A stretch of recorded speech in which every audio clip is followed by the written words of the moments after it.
Okay, I think we're live. All righty. Thank you, Rye. Welcome everyone to the March 19th, 2024 meeting of the 43rd Democrats. We have a really packed agenda today. Seems like we always do. Emily, are you here and ready to take us through the preamble to the meeting? Yep, I'm here. Can you hear me? Yeah. Okay, great. My headset isn't working, so if you hear a dog barking in the background, I apologize profusely. But I'm ready whenever you are, Paul.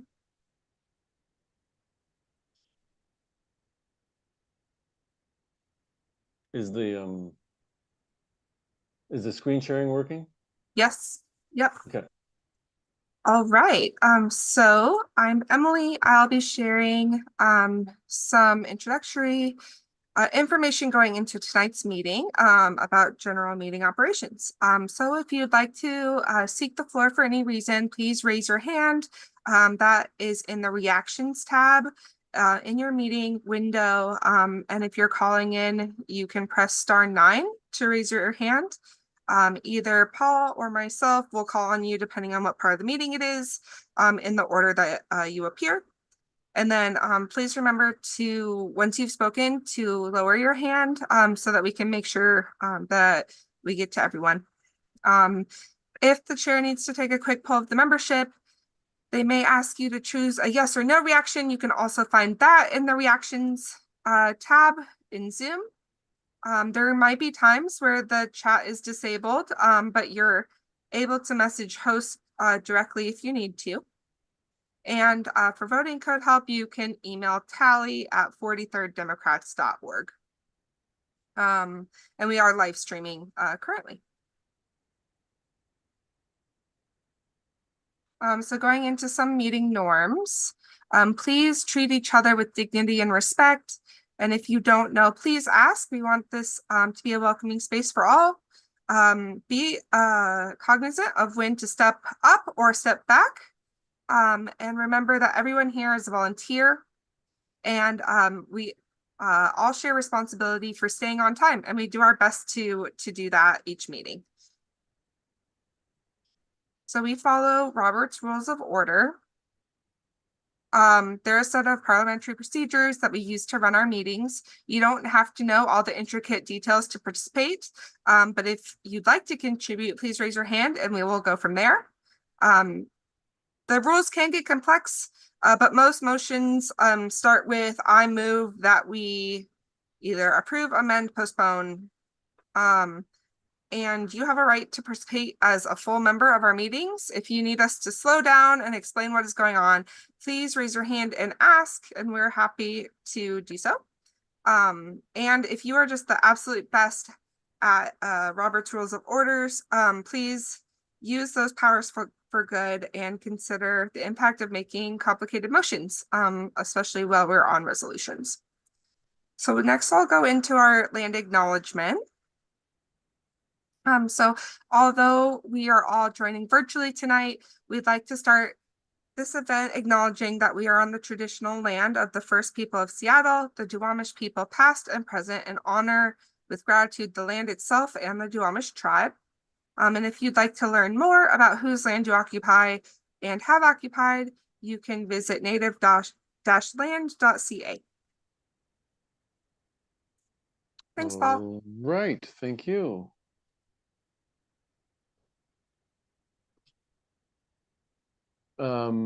Next up, sorry, hold on, gotta scroll. All right. Sorry, hold on. Zoom is taking over my machine here.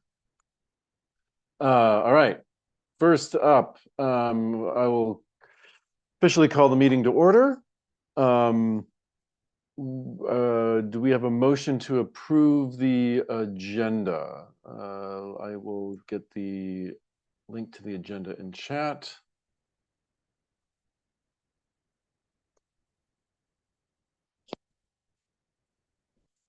I think I saw a hand flash there. Do we have a second?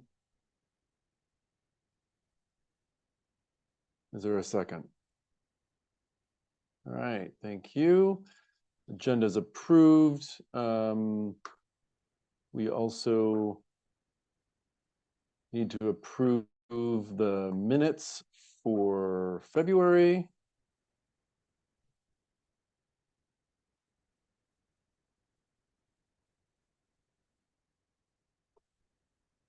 There's a link to the February minutes. Do we have a motion to approve the minutes? The minutes for February.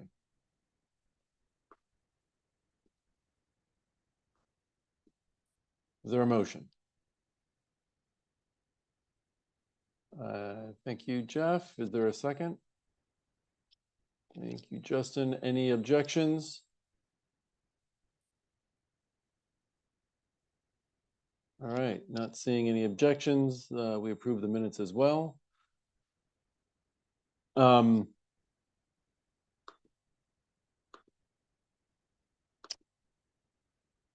is it? Here it is. Okay.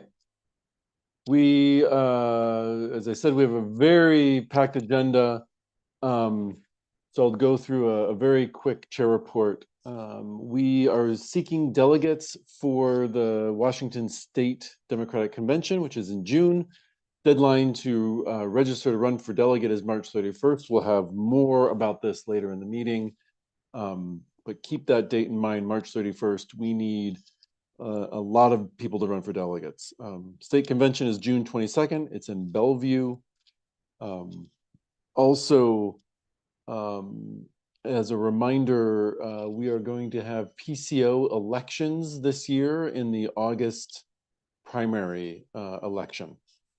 The time to file to run to be an elected PCO is in May. We will get more information out when later on. So if you want to get more involved with the 43rd and with Democrats in general, two good options: run for delegate for the state convention, run to be an elected PCO. More information on those later. Primary results. The primary has not yet been certified, but it does appear that Biden has won a majority of the votes. There was also a significant number of votes for uncommitted. People who were registering their concern over the war in Gaza. As you remember, we passed a resolution calling for a ceasefire in Gaza in our last meeting.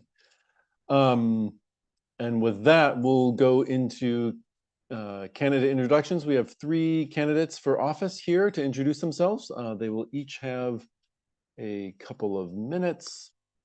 We'll go in the order that we have here. Judge Cheryl Gordon McLeod, are you? I'm right here. All right. 1 second.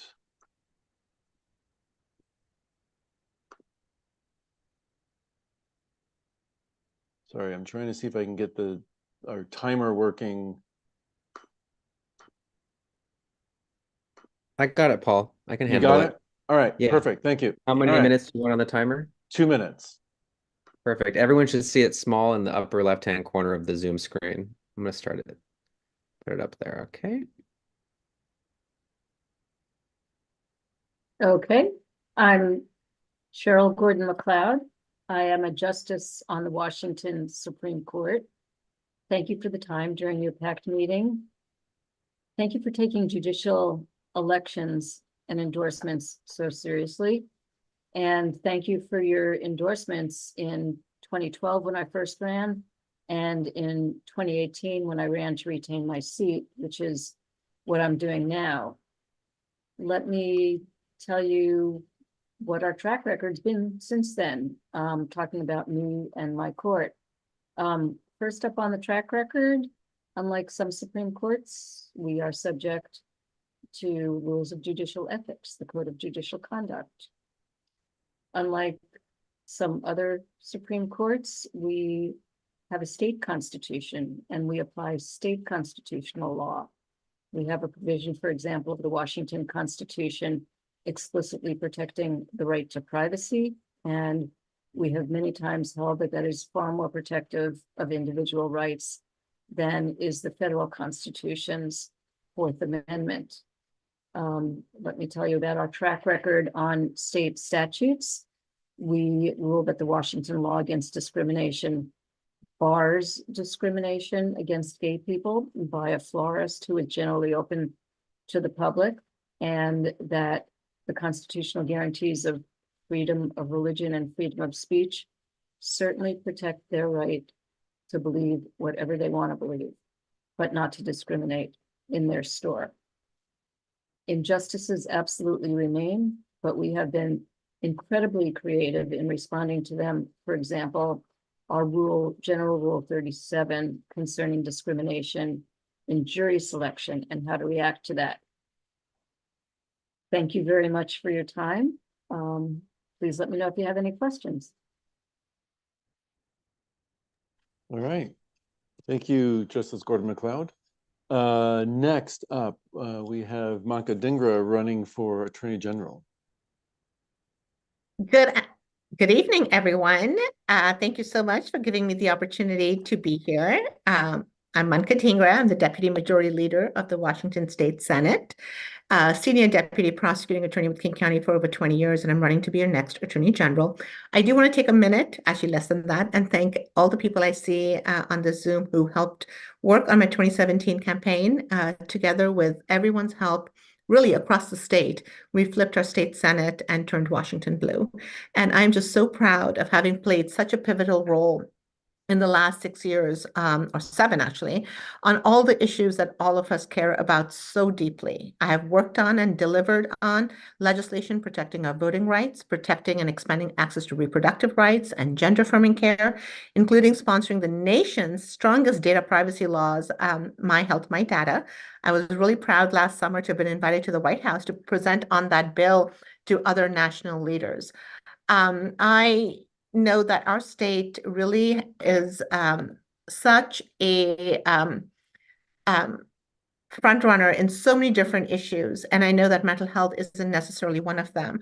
But I have to say I was very proud to work on the legislation creating the 988 Crisis Center system with Rep. Orwell, and I was very proud that after we finished, we were actually the national model for 988.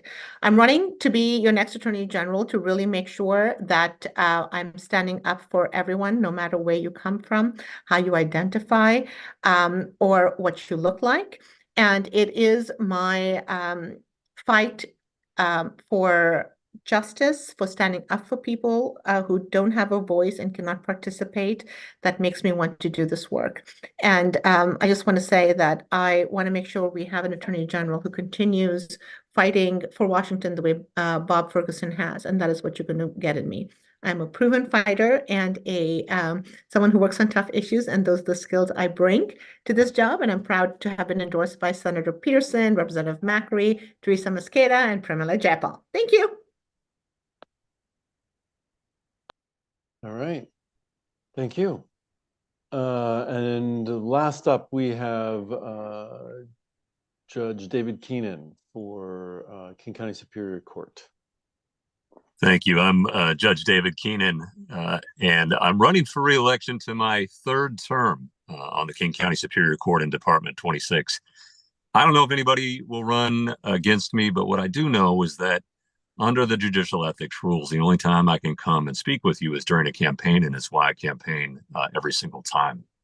And I got this job thanks in part to the 43rd, because in 2016, the 43rd Democrats, along with the other 16 King County Democratic Legislative District organizations and the King County Democrats, all endorsed my campaign. And so I'm hoping that this year you'll join Attorney General Ferguson, State Treasurer Mike Pelliciotti, Chief Justice Stephen Gonzalez, and others, and once again supporting my campaign. And I'm really running again for many of the same reasons that I ran the first time in 2016, and that's to try to now keep a unique perspective on the court. Now, some of you might remember a little bit about my story, that my mother and father and I were all criminal legal system involved here in King County as young people. And then I dropped out of high school when I was 16 and got my GED. But I know I'm fortunate. And that's why today I serve on our state Supreme Court's Access to Justice Board. I was the first sitting judge to be a Racial Justice Institute fellow at the Shriver Center on Poverty Law. And I want to keep doing this important work. I can do that with your help. And so again, I'm Judge David Keenan. I'm running for re-election to King County Superior Court Department 26. When the time comes, I hope to receive your endorsement. I'd be grateful for that. And I appreciate your attention this evening. All right, thank you. Okay, next up, continuing on, we have PCO appointments. So just as a reminder, if there is an empty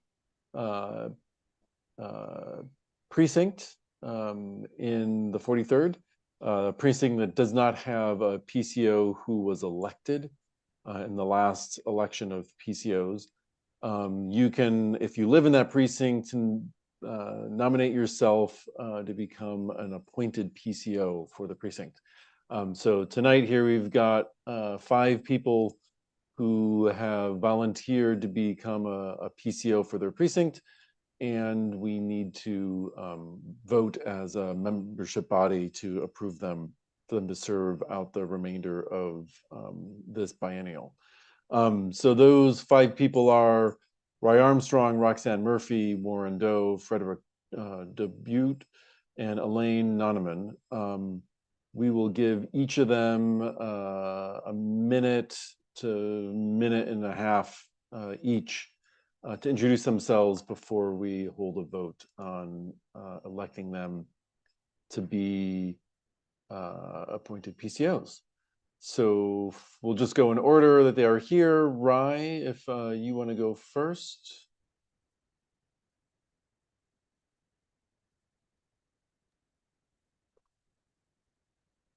Hi, can you hear me? Perfect. Yeah. Juggling a couple things.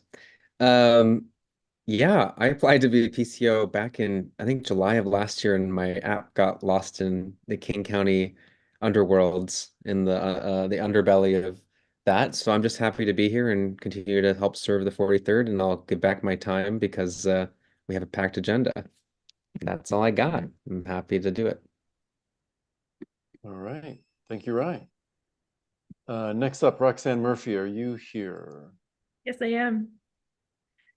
Hello, everyone. My name is Roxanne, and I come to you today with great respect for my tribal ancestors, elders, and members. I'm an 8th generation member of the Nooksack Indian tribe and a lineal descendant of the Chiacton First Nation. I also served previously as the first person of color ever elected to the Bellingham City Council, and I aptly named the term doorbellingham because I love doorbelling. I started working here in Seattle at the start of the new year as the first senior manager of tribal relations for the Port of Seattle. And so I love living in this district. I felt really bad when I joined the 43rd and saw that there weren't enough PCOs to be able to vote on certain things. So I thought I could use my background in local government between management and doorbelling and getting the word out about elections to hopefully help the 43rd. So I'd appreciate any support, and it's great to be a member, and thank you for having me. All right, thank you. Next up, Warren Doe. Is Warren here?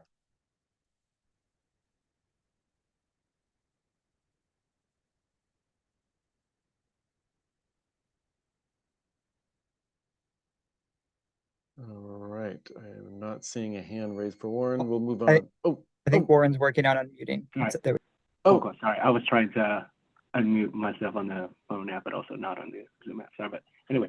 Gotcha. Hi, everyone. My name is Warren, and I came to the U.S. from Vietnam more than 10 years ago, and the 43rd is the district that I came to. And I just want to be more involved in this because it's a very important election year. And so I'm also a member of the LGBT community, and I care about climate and energy issues. I work in climate policy for Senator Joe Nguyen, and before that, I was in Washington, D.C., working for Congresswoman Sharice Davids. She's one of the first 2 Native women elected to Congress along with Zeb Holland. And I just want to be a part of this community and making sure that I can contribute however I can in this role. And nice to meet all of you. All right, thank you. Thank you, Warren. Frederick. Hi everyone, Frédéric Devieux here. I'm a French-born US citizen, moved to the US in 2011, North Capitol Hill. I was really impressed by the vibrancy of democracy and especially local democracy when you compare to France, and the ability to contribute locally, vote on initiatives, and an array of local issues that really matter to people. As soon as I got the opportunity to become a US citizen, I jumped on it. It was in the middle of Trump, literally right in the middle. I became a citizen the day after the midterms in 2018. And very recently, I became the father of a little daughter in Aura. And it is a full-time job in itself, but it also raised the urgency I felt to contribute and volunteer and really push for her to have a better life and to help the community. And volunteering as PCO really felt the right balance and the right contribution at this time. And I'm really looking forward to helping here. Thanks.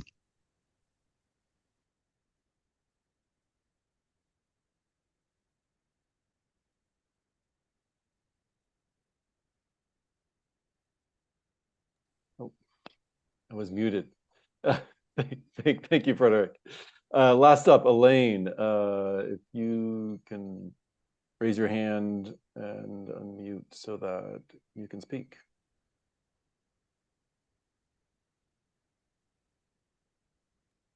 I don't see an Elaine in the meeting, Paul. Okay. All right.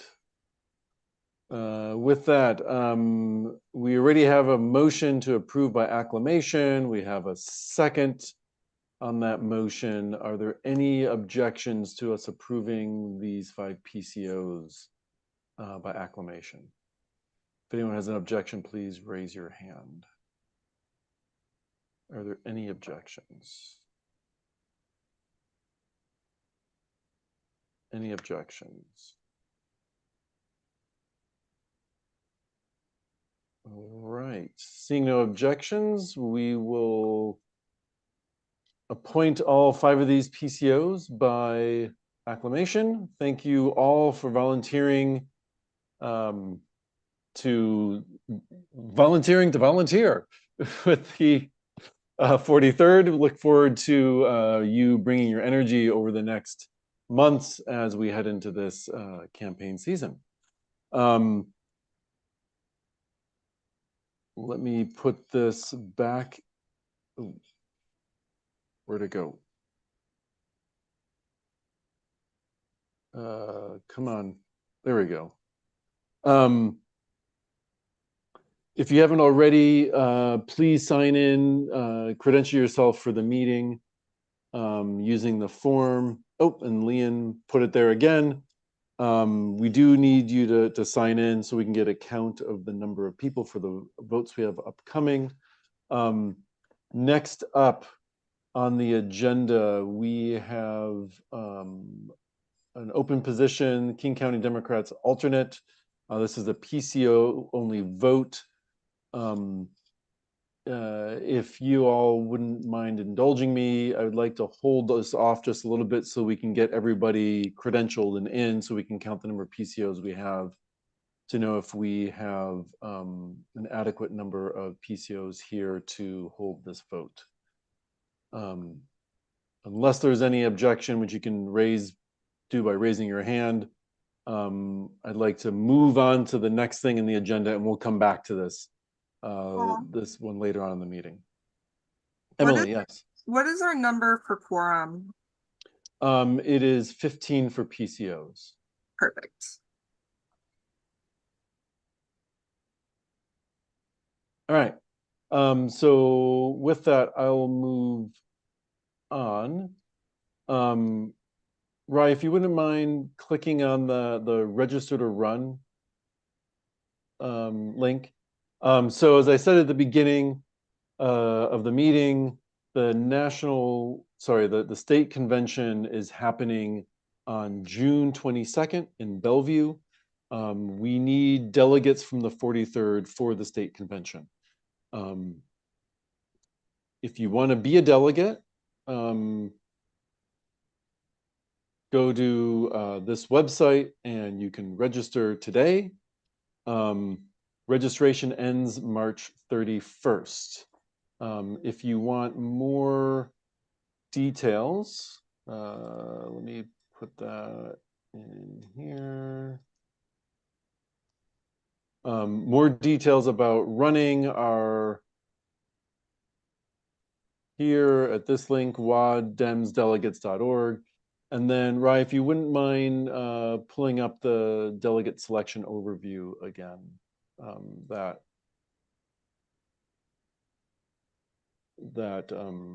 slide deck. So, and then page through it a little bit, I'll tell you when to stop. Who can run? Anyone who is a, keep going, anyone who is a resident of the 43rd can run to be a delegate from the 43rd. You have to be sorry, if you can go one back.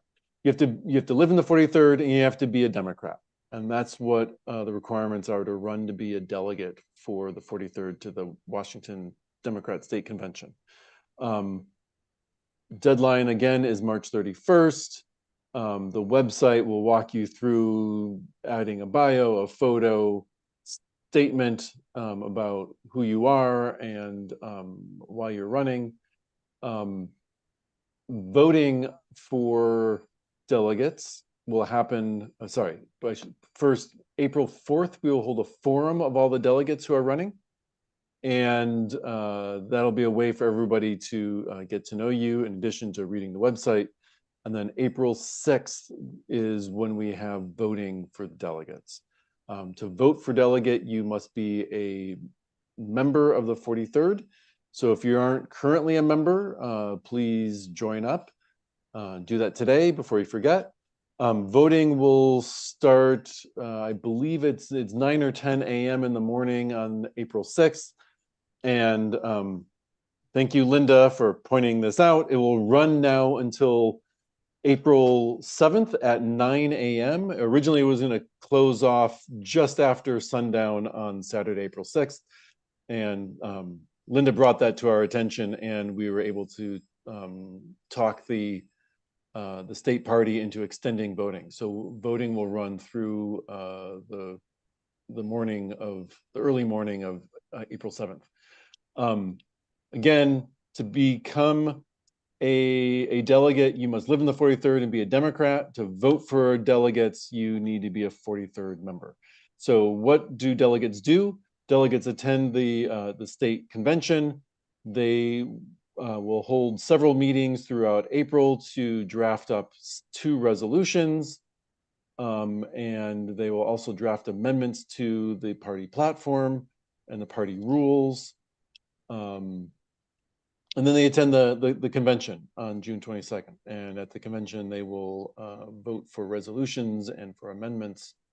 And they will also then vote on the delegates to the national convention. So those are the things to do that the state delegates would do.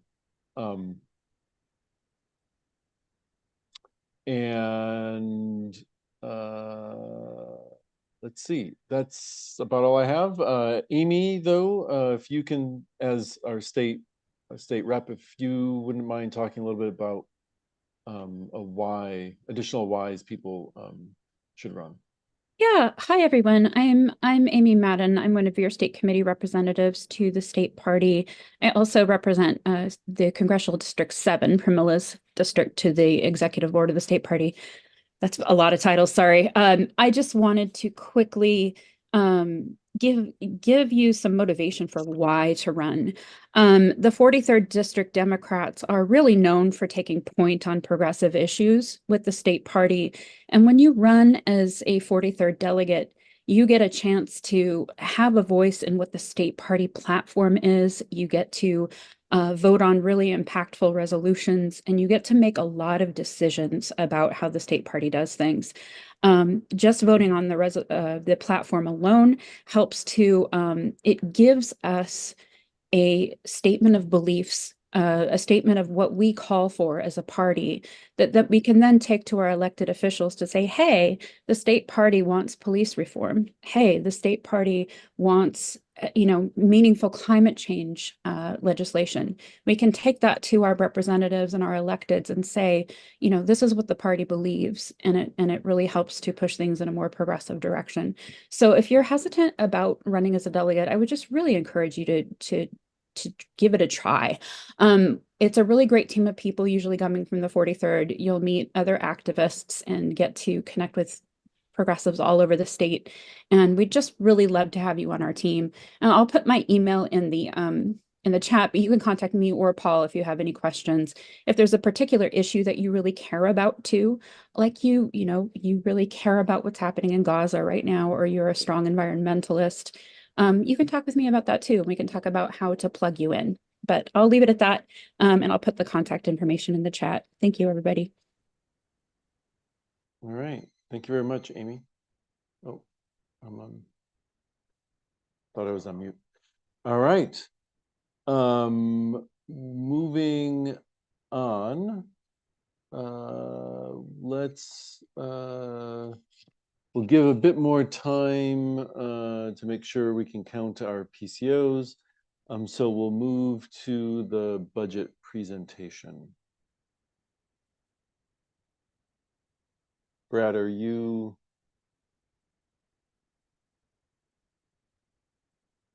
here?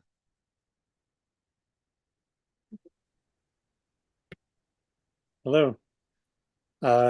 Yeah, so this year's budget is pretty much the same as last year's budget. Where we haven't been doing a whole lot of spending under some of these categories. If you look at what the 2023 total numbers ended up being, because a lot of times they're just we've been keeping the lights on and getting priorities done, but there hasn't been as much person power to make some of these things happen.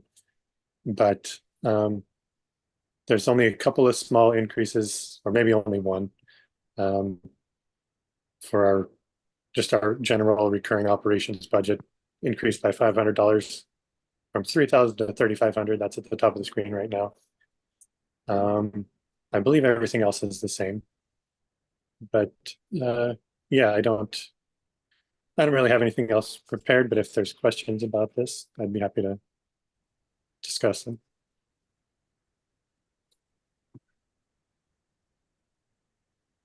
Thanks, Brad. Is there questions from the membership? John, yes. Yeah, quick question. How are we doing on raising funds this year, meeting our income goals? Great question. We have several fundraisers planned. Is Christina here? I am. Do you want to speak to fundraising? Yeah, I would love to. We're getting ready to get Ballots and Bubbly going. That's going to be, I believe, May 21st, the third Tuesday in May, which is typical. And I would love to have volunteers help with that. Let me put my email in the chat. I'm sorry, my face is a bit red. I've been out gardening all day. I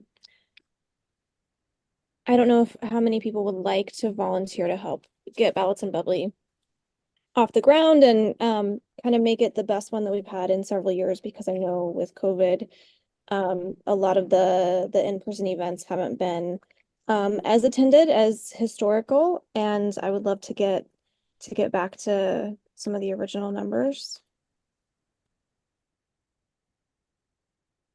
Yeah, I think that would be great. I think we're due for a really good in-person event, and there's even the potential of starting up hybrid meetings again, and we've got some money budgeted for that in that event. That, depends on whether there's the demand for it or not as well. Yeah.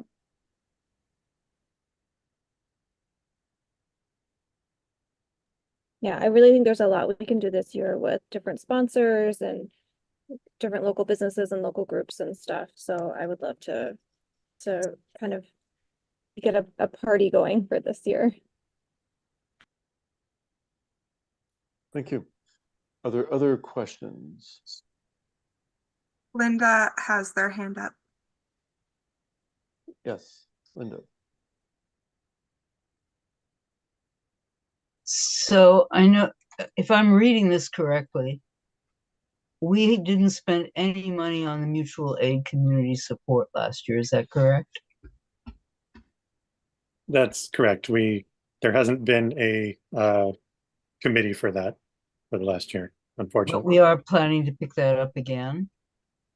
Yeah, hopefully we can recruit a committee chair for that, and yeah, and whatever they decide to spend would come out of that budget and be reported on to the rest of the membership.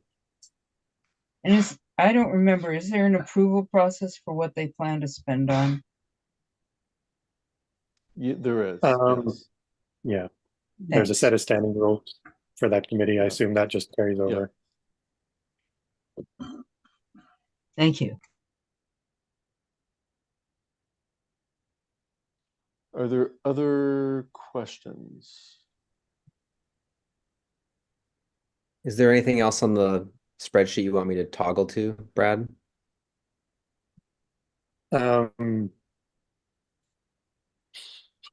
Not specifically. Cool. Just wanted to ask.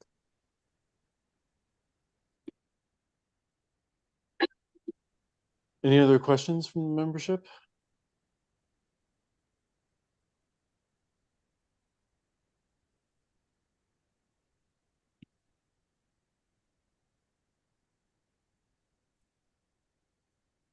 Okay. Seeing no other questions, I'd like to move this to a vote. Is there a motion to approve the budget by acclamation? I see Liam has a hand raised. Is there a second? I see Ryan has seconded. Is there any objections to approving this budget by acclamation? Are there any objections?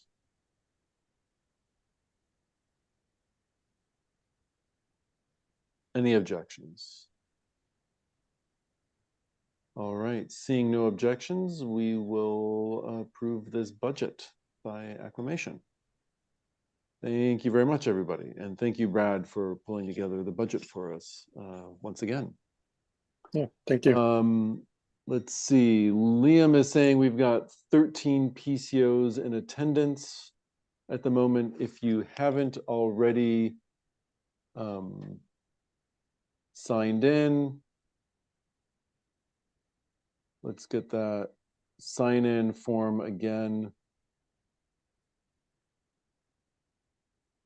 And thank you, Liam. We'll continue to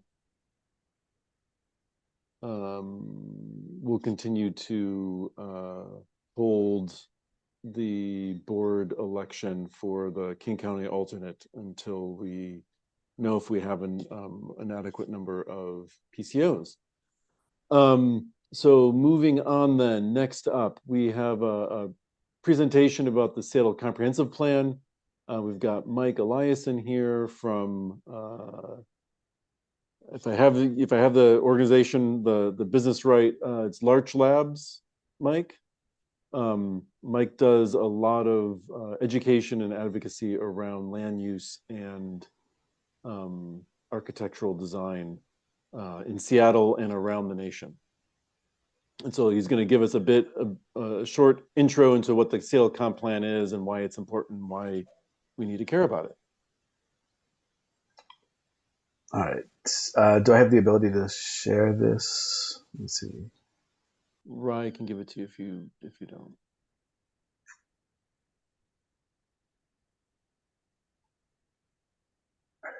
Is good? Yep. All right. So Paul asked me to do a quick comprehensive plan update, or as I like to call it, a missed opportunity for abundant housing and climate action. A little bit about me. I founded Large Lab a couple of years ago, recently published a book with Island Press, heavily involved in research around land use. I'm an architect. I'm involved in Passive House sustainable design. I'm also on the Social Housing PDA. I'm a board member.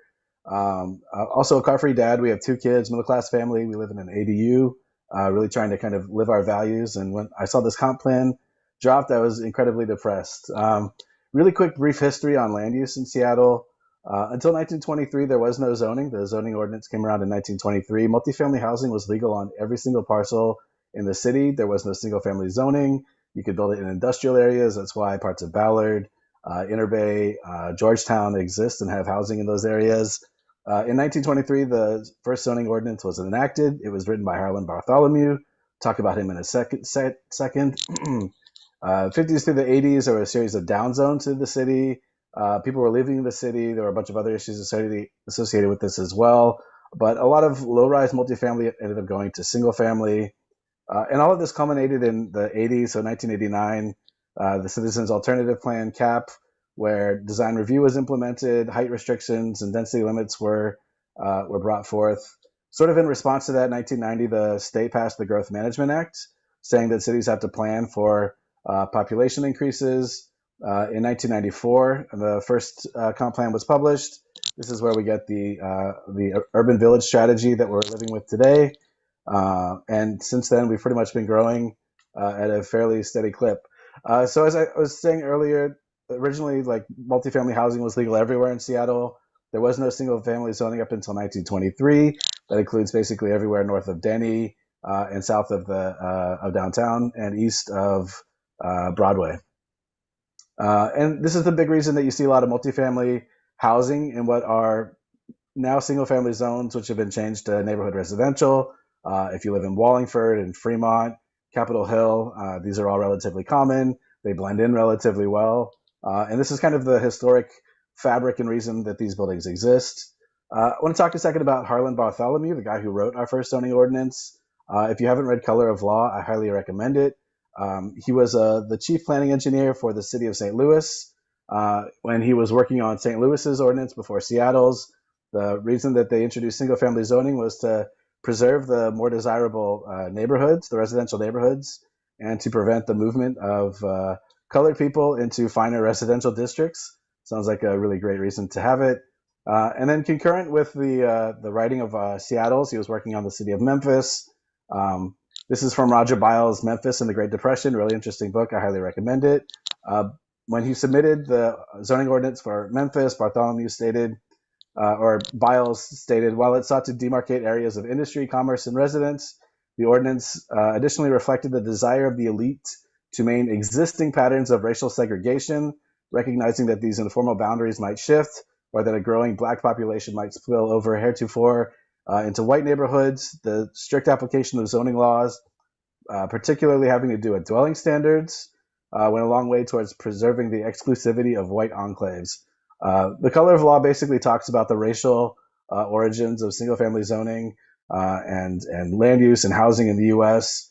And so the fact that Harlan Bartholomew is kind of at the center of a lot of this and wrote our zoning code is no surprise to me. If we look at the 1923 zoning maps, it's just a point in time plan. It's not a plan to grow. It's not a plan of how things are growing. If it's an area of the city with multifamily housing on it, then they said it's a multifamily area. If it's an area of mostly detached houses or not much development, they said it would be a first district or single family area. And so our entire zoning maps through this period, through today, have kind of just been a layering onto this snapshot, right? It's not really a plan for growth. It's not really a plan for like how things could be or should be. So if you're familiar with the Hulk map, if you're familiar with the urban strategy, the urban village strategy, there's a lot of layering of these same things, right? These look the same because it's basically the exact same map. Again, going back to Bartholomew. And then we come in and we run freight routes through all of our urban villages as well. So we have safe streets issues. We've got air pollution, noise pollution issues. We've developed this system where we're effectively focusing all of our affordable housing, our dense housing in kind of the most toxic and dangerous places in the city. And so the EIS, the comp plan update, is to refocus what the next layer of growth is going to be in the city. I will note that we're a year behind where we should be. The draft EIS was supposed to be released in April of 2023. It was just released, 3 weeks ago. OPCD stated that earlier this year to council that, in the previous iteration of the comp plan, they were using a lowball number, and it had some issues around how to deal with funding and strategies around growth. It seems like they haven't taken any of that into account. The new comp plan has basically 5 alternatives. Alternative 1, no action. Alternative 2, focused, kind of keeping the same iteration that we have of the urban village strategy and maybe adding a little bit more. Alternative 3, which they're calling broad, a little bit more housing and more of the city, having neighborhood residential areas, single family zones now, allowing 4 and 6plexes. There's the alternative 4, which looks at corridors. So again, taking these main freight routes and arterials throughout the city, but allowing density off of them in more of the city for a way of allowing for more growth. Or alternative 5, which is the combined. Some really interesting things kind of came out of the development of this. One of these is the development of neighborhood centers. So it's kind of like this new, it's not quite an urban village. It's not quite an urban center. It's kind of like, if you think about, I'm trying to think of places in the 43rd that would like Eastlake. Well, no, Eastlake is an urban village. But they're like little pockets in the city, right? Where there are existing commercial spaces and multifamily that are zoned for multifamily. It's kind of taking the idea of fostering those a little bit better, making them more cohesive, a little bit more walkable. What's interesting is that half of those were removed in the submitted proposed comprehensive plan update. The corridors are all pretty much eliminated as an alternative. The city has stated that they are putting forth something that's comparable to alternative 5, but it's not actually. It's closer to alternative 2. And why that's important is really going to be about housing production and how the city grows, how we start to pivot to actually adapt to climate change, because the way that we're developing right now, we're not in a good place for it. And so the city is really kind of settled down between alternative 2 and alternative 3 is the direction that they're going to go. They're going to push for the comp plan. I will note during the scoping and the early phases of engagement, the overwhelming support for alternative 5, the comprehensive version that was kind of like a little bit of everything, or even an alternative 6. So looking at like inducing more affordable housing, more social housing. The city said they weren't even going to study an alternative 6, despite the large number of people that came out for it. And I think the reaction from the public and from state officials on where the comp plan is right now, that it's been transmitted, reflects the lack of vision, the lack of rigor, the lack of foresight into what they're doing. In looking at the projected units of the comp plan, so alternative 1, no action. If nothing happens, we'll be able to accommodate 80,000 homes. Alternatives 2 through 4 all add about 100,000 homes. And alternative 5 is only 120. So it's not even that dramatic of an increase when Microsoft has stated that we have a 200,000 home affordable home shortage in the city, and the city's own studies show that we have a significant affordable housing shortage as well. It's interesting to note that the city's draft EIS does state that alternative 5 is the best option for low-income housing, for the production of affordable housing, and for a diverse mix of housing. So what we're seeing is that the city is really pushing this lowball alternative and really seems to be inducing a path that would not optimize more affordable housing. The city has submitted a neighborhood residential update. So this is the existing single family, which now has to comply with HB 1110, the missing middle bill. The city's transmitted a really weird option here. So the city's thinking of max FAR of 0.9. Basically, this is kind of the max allowable floor area. If you have a 5,000 square foot lot, you multiply that by 0.9, you can develop 4,500 square feet on your lot, basically.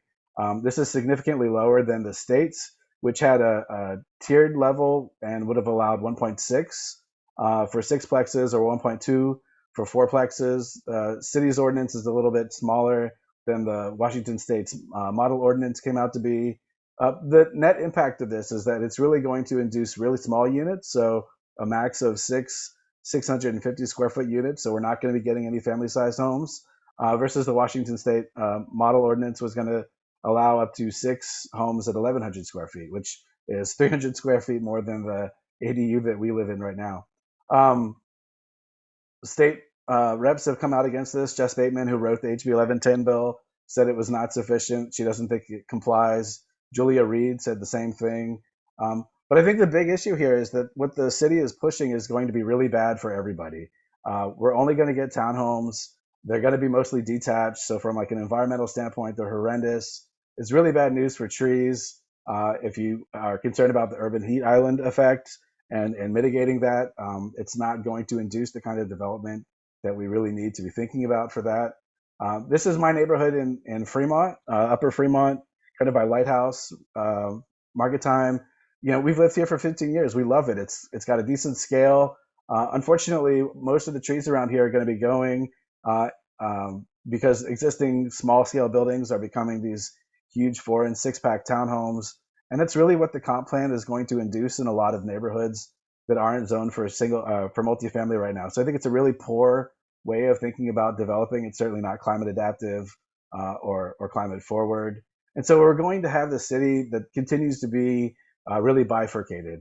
All of the development is going to be focused on the most polluted and toxic places, using renters and affordable housing as kind of this buffer to protect the wealthier residents who live in the low-rise and single-family zones off of the arterials. This isn't the way that most countries develop as a city, and it's, you know, from a public health standpoint, it's also incredibly deficient. I want to note that we don't just have a housing crisis, we also have a climate crisis. Our city isn't geared at all towards thinking about how we need to adapt to climate change. We have huge public health crises associated with how we're developing, associated with the car. Of course, social isolation is also becoming a bigger issue. And so I think we really need to be thinking about how as a city we could be moving forward. So in Europe, where I was previously working in Germany, small scale multifamily housing, it's legal, it pencils, it's built all the time. It allows for more diversity on the block, right? So you don't have 1 or 2 huge buildings taking up the whole block. All of these buildings look different because they are different, right? Like this is market rate housing, this is social housing, this is student housing. You can have that kind of fineness that our planning regime doesn't really allow. You know, we could think about like parks and eco districts and inducing climate adaptive spaces for development and developing in ways that allow for mitigating the urban heat island effect, mitigating stormwater inundation and things of that nature, allowing multifamily on quieter streets so that when kids go outside, they're not endangered by cars and trucks running on freight routes and things of that nature. So the comp plan is currently in the process of going through a number of open houses. The second one was tonight in District 2 at Cleveland High School. The next one, I guess for us in the 43rd is the March 26th. A little bit of D5. It's D5 and 43rd. Sorry, I can never remember how these maps are changing. But definitely D3 and D4 going into April. And then there's a citywide one May 2nd. You can also submit comments on the Comp Plans Engagement Hub. I highly recommend that you do that if you are able to. And then, Paul, you said you wanted to leave a little bit of time for questions. So I don't know if there are any, but. Yeah. If anyone has any questions for Michael about the comp plan.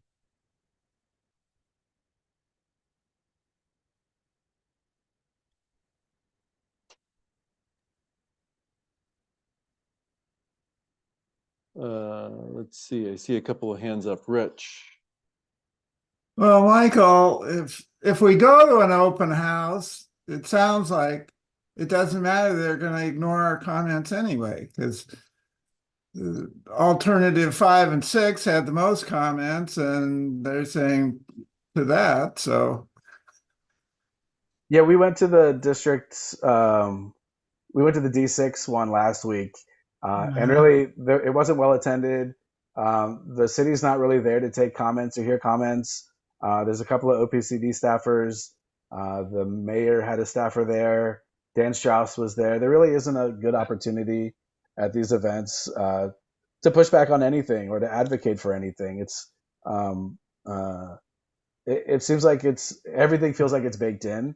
And so I don't know the most effective way to kind of leverage the mayor's office, because that's really where a lot of this is being driven from. But I think it does need to change pretty dramatically if we're concerned about climate, environment, and all of these other issues. And we've got a new council who's not up to speed yet, and they've got to vote on it. Yeah, it's a big issue too. Thanks. Linda? Yeah, a couple of things that I'm wondering about. Number one, my impression is that you can actually build multi-units on almost every lot in the city, just depending on lot size right now. You can build up to 3. If you would comment on why that doesn't modify the notion of single family zoning. Secondly, I'm noticing a whole lot of apartment buildings that seem to be coming online right now. There's a new one just down the block here in Fremont. I know it's on Aurora, but it's called Eclipse, and I think it's got affordable units in it, just opened for leasing. And isn't that 200,000 figure from 2019 is not taking into account what's actually coming online right now? So I'll try to take this. What's allowed right now is a single family house and then an ADU and a DADU. What builders are doing is basically taking that ADU and detaching it as much as possible. And basically they'll condoize everything. So it's effectively 3 semi-detached houses on one lot. The HB 1110, the missing middle bill, said that for cities over 25,000, it needed to be updated to a minimum of 4 or a maximum of 4 units on single family lots, and then within a quarter mile of transit could be a 6-plex, or if you wanted to do 2 affordable units, you could also do a 6-plex. The city's basically said we're not going to do the 6-plex part. We've made it so that nothing will ever pencil in that regard. And so that's the big reason that like Bateman and Reed and others have come out against it. On the affordable housing, the Microsoft's number, I think, is actually, I'm trying to remember, Paul, when did I write that article that you referenced in the notes? I think it was 2018 or 19. Yeah, it was 2019, and it was almost 200,000 missing. Seattle itself was down 200,000 affordable homes at that time. Yeah, so it was 194,000 affordable homes, not just total homes. That was just like the affordable homes that were needed. And the city also published a report by Burke, I think a year or 2 ago, that said that we were down something like 40 or 50,000 affordable homes. MHA, MFTE, LIHTC, all of these things are just like nibbling around the margins at best. That's one of the reasons that, I was very vocal about the social housing initiative, because I think we needed this multi-pronged approach. But again, if there's not a lot of space for these housing to go in, and if the space is on places that aren't conducive and to living like a high quality of life, like you said, Aurora Avenue, my kids have to cross that every day for school. It's completely awful, and it shouldn't exist in the city. There's a whole other conversation. I don't know how we deal with that, but limiting affordable housing to those streets. There's the John Fox place up further north again on Aurora. That's not a great place to be putting affordable housing under current conditions. So. Well, there's other housing there that's not, quote, affordable, that's high end, that's been there for a while. Yeah. So it's not the most obnoxious place to be, and they are doing plans for changing Aurora. But like they're not going to change it to the Champs-Élysées is eliminating like 50% of the lanes and turning it into a pedestrian street, right? Like we're not getting anything like that. They'll put a median down the middle and some trees, and that's the vision that we're getting with SDOT and the mayor, I think, at best. Yeah. So, thank you, Michael. Last year we passed the social housing initiative. The 43rd, of course, endorsed that. What does this comp plan say about social housing? So there's only one mention whatsoever in the entire plan for social housing. There is no benefit or upzone or potential upside for social housing. Affordable housing is mentioned multiple times, but social housing is not specifically mentioned. And so that was one of the reasons that Tiffany and Paul and I put out the recent Urbanist op-ed, specifically highlighting the fact that, there's this new mechanism that we're trying to launch off the ground. And if the city isn't going to be supporting it, it's going to be even harder than it should be. In Vienna, which is like the social housing capital of the world, which also has great urbanism and a number of other things, they're very upfront that like social housing has priority. They provide numerous incentives and benefits that they don't for market rate housing to really enforce a way of developing, more affordable housing. So that was the big reason why I think so many people were like latched on to Alternative 6, right? We really needed something that was more forward thinking in terms of climate, in terms of affordability and walkability and all these things. And, until we get a mayor who's ready to push for that, I don't know what it's actually going to take. All right. Any other questions from anyone?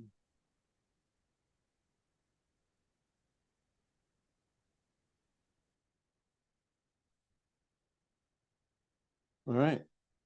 Thanks, Michael. I put in the chat a few actions people can take.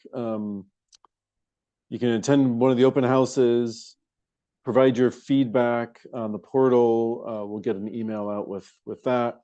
Email the mayor with the feedback, email the city council. It is, quite frankly, a bit dispiriting how the city has approached this, how they've approached the feedback. But, hope springs eternal. And I think that if we engage strong, we can make it uncomfortable for our elected officials to do the wrong thing here.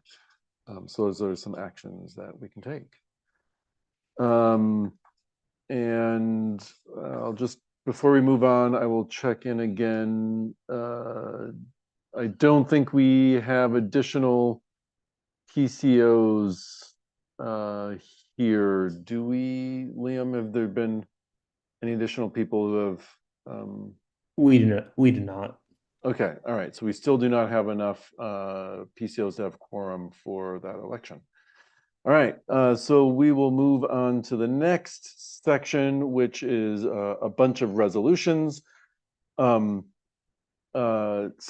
yes, John, before we continue.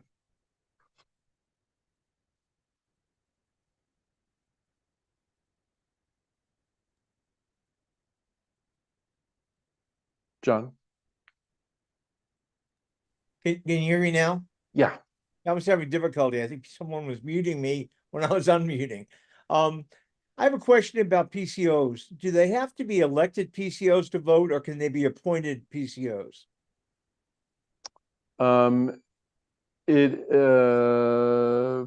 James, I'll defer officially to you, but my understanding is it's either elected or official. Sorry, either elected or appointed for a role of this sort. So they have to be appointed for the precinct they live in, as opposed to, for instance, my taking over another precinct, because my precinct is occupied by someone who doesn't come to meetings. Correct. If you want to, I can't remember what the term is we use, we want to adopt another precinct. We would love to have you, adopt that precinct and, fulfill PCO duties there of getting out the vote and building awareness and things like that. But that role doesn't have an official PCO vote. Thank you, Amy. Acting precinct officers. It's the elected PCOs and the appointed PCOs. So these are PCOs who live in their precinct. Okay. Who have a PCO vote here at the meeting. Thank you. All right. So moving on, we've got 4 resolutions. With your indulgence, we'll do the last one first, the comprehensive plan one. So we have a one about the comprehensive plan, one about funding for social housing.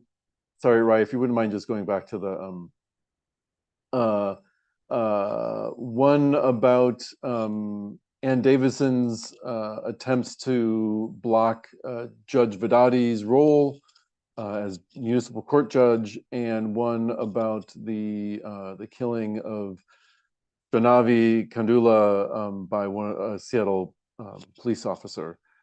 For these resolutions, I'm going to turn the gavel over to Emily, since I am a sponsor on these resolutions. Thanks, Paul. So you would like to start with the fourth one? Yeah, since we just had the presentation. And we can take, yeah. Okay. Perfect.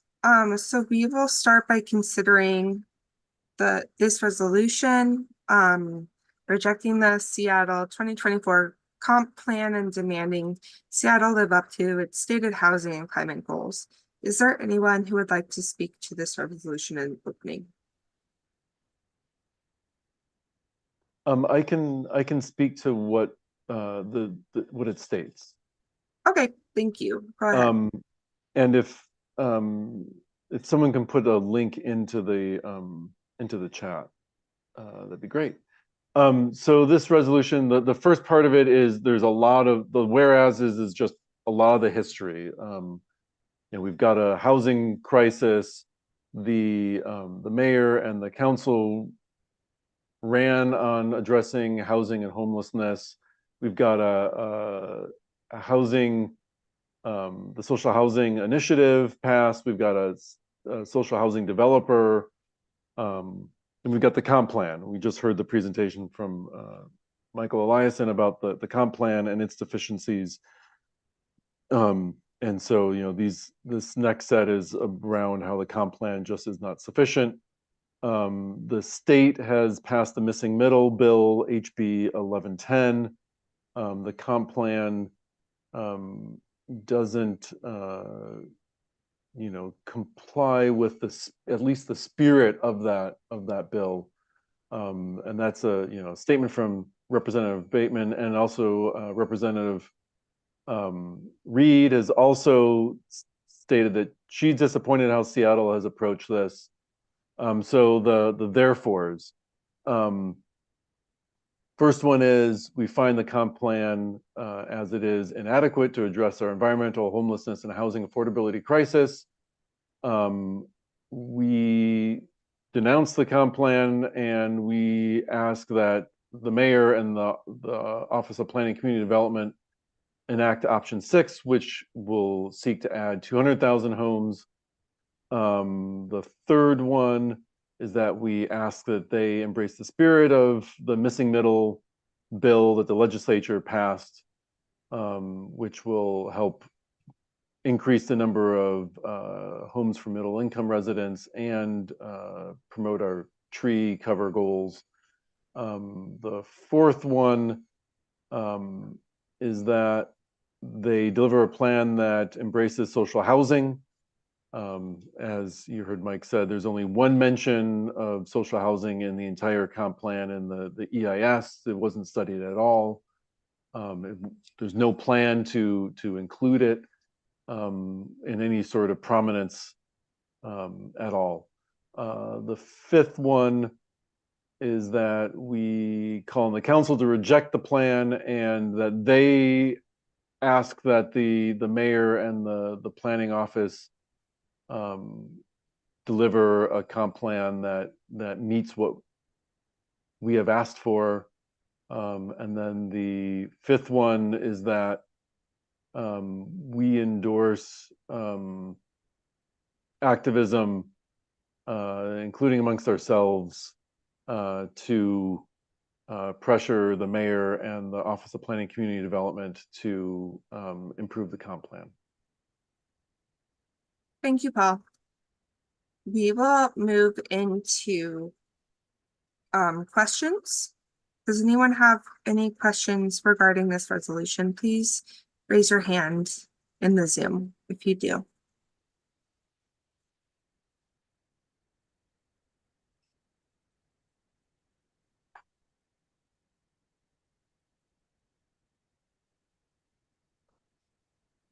Any questions?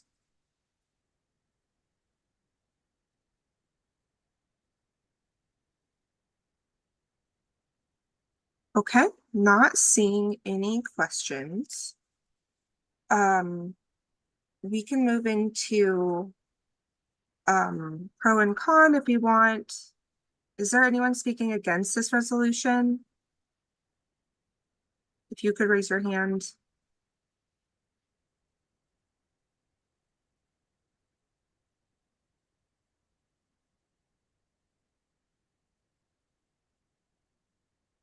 Anyone speaking against? I see a motion to adopt in I the. I move that we adopt this resolution. Thank you, Ellen. Is there a second? I see Amy in the chat, Bryce in the chat. Thank you. Okay. Sorry, 1 second. Before we go forward on that, I just want to double check. Liam, we do have a quorum of 25 voting members. Yes, we do. All right, thank you. Thank you, Liam. And thank you, Linda, for double checking on that. All right. Anyone opposed to adopting this resolution? All right, I see a hand.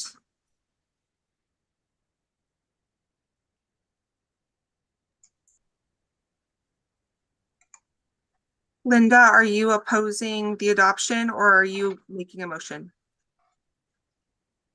I'm opposing doing it by acclamation. I think we should have a recorded vote on the resolutions. Okay, I think it strengthens our stance, actually. Okay. All right. Then we will, do we have a ballot for this one to use?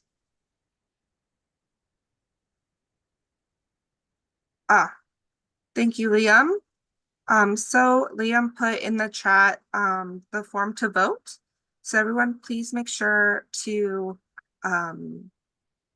enter your voting code and vote. And we'll just take a moment or so to do so.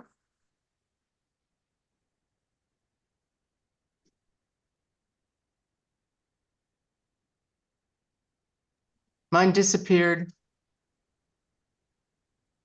Oh, okay.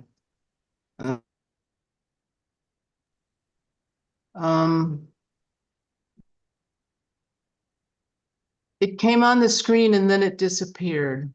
Yeah, Ellen, that was me clicking the link in the screen share, but you have to go into the chat and actually click the link for yourself.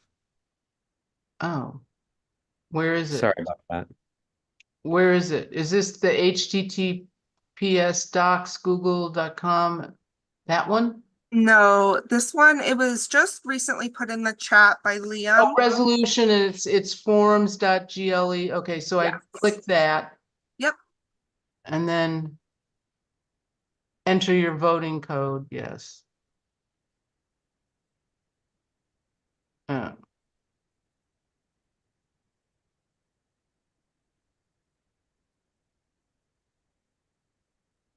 Oh.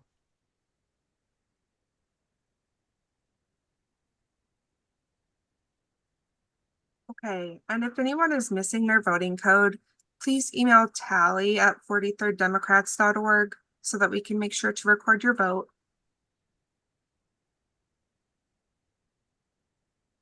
Go ahead. I already have my voting code, but they asked for my email. Maybe I should not vote because it's going to pass anyway. Says it's going to take 10 minutes, 5 minutes Ellen, do you have your voting code? I have it already, but they asked me to fill out my email Ellen, yeah. Apologies. If this is just at the top of the voting form where it says that it may, where it has like switch account and everything right under where it says 43rd District Democrats, March 2020. Okay. that is not recording your email. That's just Google being helpful and trying to kind of make sure you don't lose your. Oh, enter your voting code. Oh, I see. Yep. Okay. Thank you. That is all that's required. Thank you. Thanks, Liam. Thanks, Ellen. This is helpful for everyone on the call.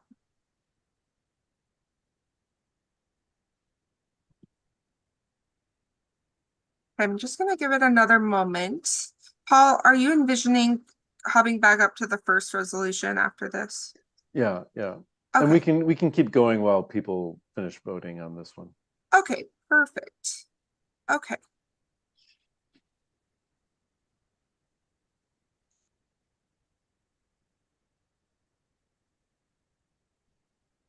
Okay, so we are going to move to the resolution in support of and endorsing I-137 social housing funding. Is there anyone who would like to speak to this resolution? Yeah, this is Jeremy Erdman, the Policy and Advocacy Chair. Wanted to speak to this one because it's a follow-on from our endorsement for I-135 for Seattle social housing. As you can see from the Google Doc, this is pretty straightforward. So this is passing a levy, or us supporting and endorsing a levy that will fund this social housing initiative. If you go to the site, Let's Build Social Housing, it talks about how we are going to essentially have a 5% payroll tax on annual compensation for any employee that gets an excess of 1 million. So that's 5% beyond that 1 million in payroll tax that any employee within Seattle might receive. I'm going to drop a link in here from the Let's Build Social Housing initiative for anyone that's curious about how much that will pull in to help fund social housing. It's estimated about 50 million a year, which will let us build about 2,000 units. So again, this is straightforward. This is us endorsing an initiative to fund a previous initiative that we endorsed. We can go ahead, folks can look at this table, then we can go back to the resolution and move to any questions.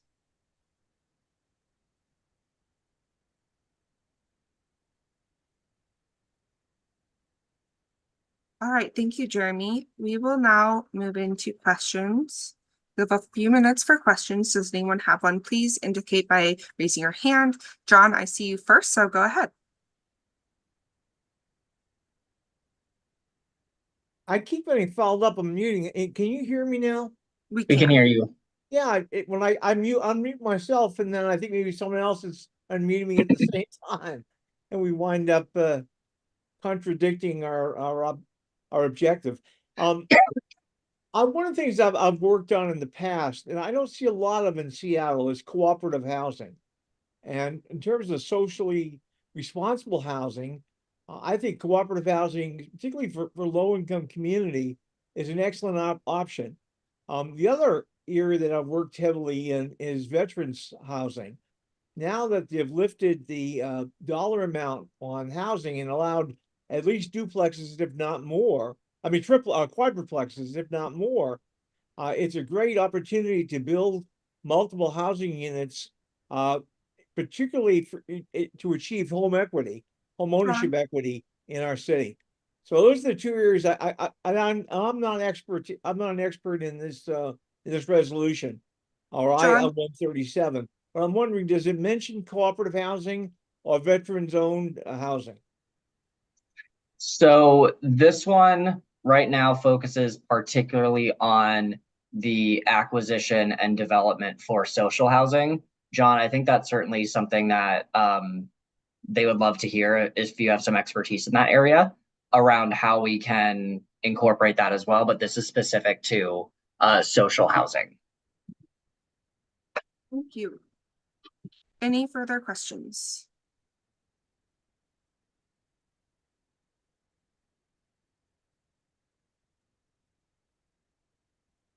Ryan? Hi, yeah, I have a question. Is this a tax is the tax going to be levied by the city of Seattle or the state? And how would that be impacted by the I-2111 that was just passed in the legislature? That is that is a good question. Let me I have it open. So let me see if I can find where it says who is levying that. Don't have that off the top of my head. I can jump in, Jeremy. Oh yeah, go ahead, Ryan. Yeah, so Ryan, the tax is levied by the city. And the 2111 shouldn't have anything to do with it. It's modeled after the jumpstart tax, and they very specifically modeled it after that because that has been both, sued and survived the lawsuit. And the state has already just gone through the process of making sure that 2111 wasn't going to impact jumpstart. So 2111 shouldn't have any impact on it. Great, thank you. And yeah, thanks Ryan for jumping in there. Thank you to both Ryans. Yes.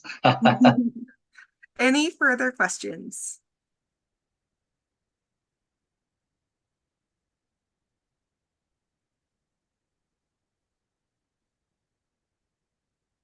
Any further questions?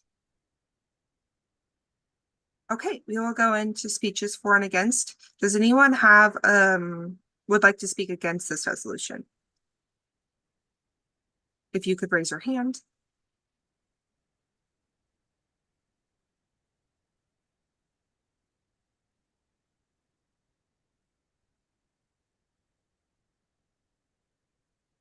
Anyone wanting to speak against?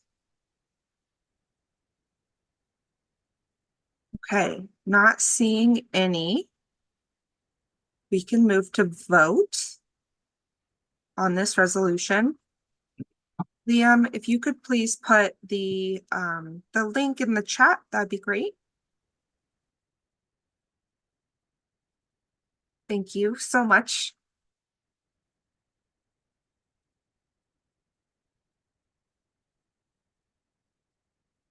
Okay, everyone, please take a moment to click on that form that Liam sent in the chat to vote on the resolution.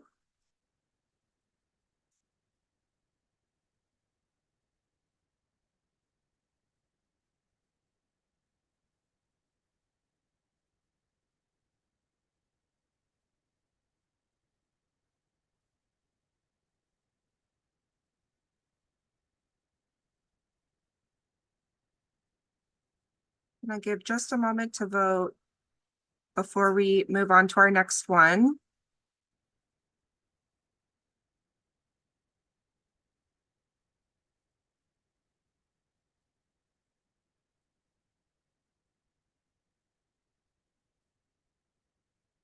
And while we wait for that, I just want to say that I'm loving how positive the chat is right now. So thank you all for your positivity and warmth in there this evening.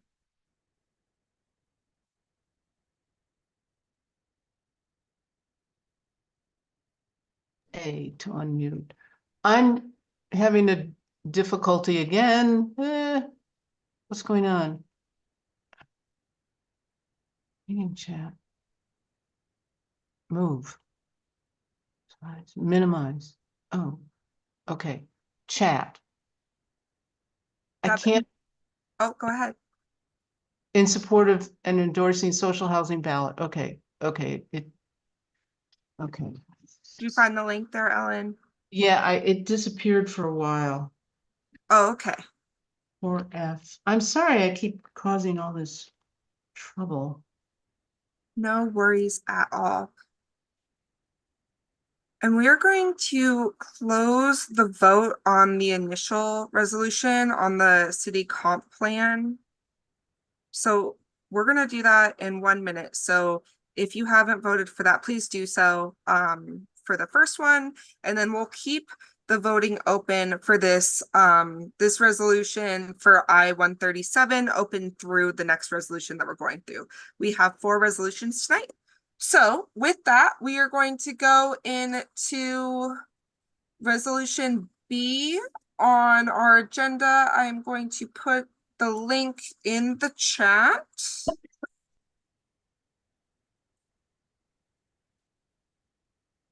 Okay, this is a resolution condemning Ann Davison's anti-democratic refusal to try cases before duly and democratically elected Judge Vedati. Is there a sponsor who would like to speak to this resolution? I can speak to the substance of the resolution. James, please go ahead. Sure. So I'll be brief. I know the issues very well, but there's a lot that I can't talk about. So I'll be brief, but I hope that I can answer questions if you want to pose them to me or put them in chat. So first, I'll restate Judge Vedati, Pooja's expressed position. I'll address the content of the memo and then the impact of the memo, press release, and AOP policy. So first, Judge Vedati is constrained by the Code of Judicial Conduct. So even in how she protects her own reputation, the city attorney is not. So what she is allowed to express to the press is what she has already.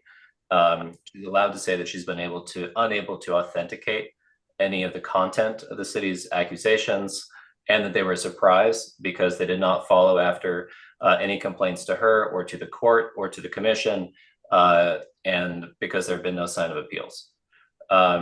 As to the content of the memo and press release, so again, I'm not speaking at her direction, but I'm also a lawyer and I've read the city memo and the press release. Okay. And I'm familiar with the contents. I've spoken with attorneys who appear in front of SMC. Based on what I know, nobody who will speak to me or to Judge Vedati or to the court has been able to locate the factual basis for the memo or the press release. Nobody has been able to persuade or coerce the city to release that information, and nobody has been able to authenticate any of the claims of improper conduct. And finally, as to impact, the blanket AOP policy has been described by a former prosecutor in the press as the nuclear option, which I believe is accurate. Normally reserved when bias or errors persist after a pattern of unsuccessful appeals, when a judge isn't moved by complaints to the court or its presiding, or when the Commission on Judicial Conduct makes an adverse finding. The court couldn't locate any attempts by the city attorney to appeal, to communicate, or to complain through any of these standard channels.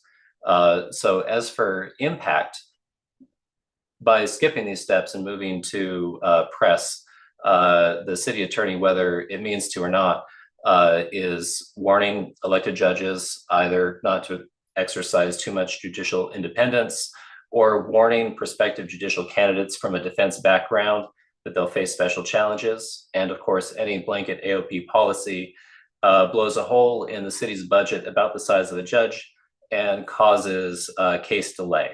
So another predictable outcome of the AOP policy is likely to be a raft of cases that must be dismissed for violating speedy trial. And that's my brief intro. I'm happy to address questions or pass the mic.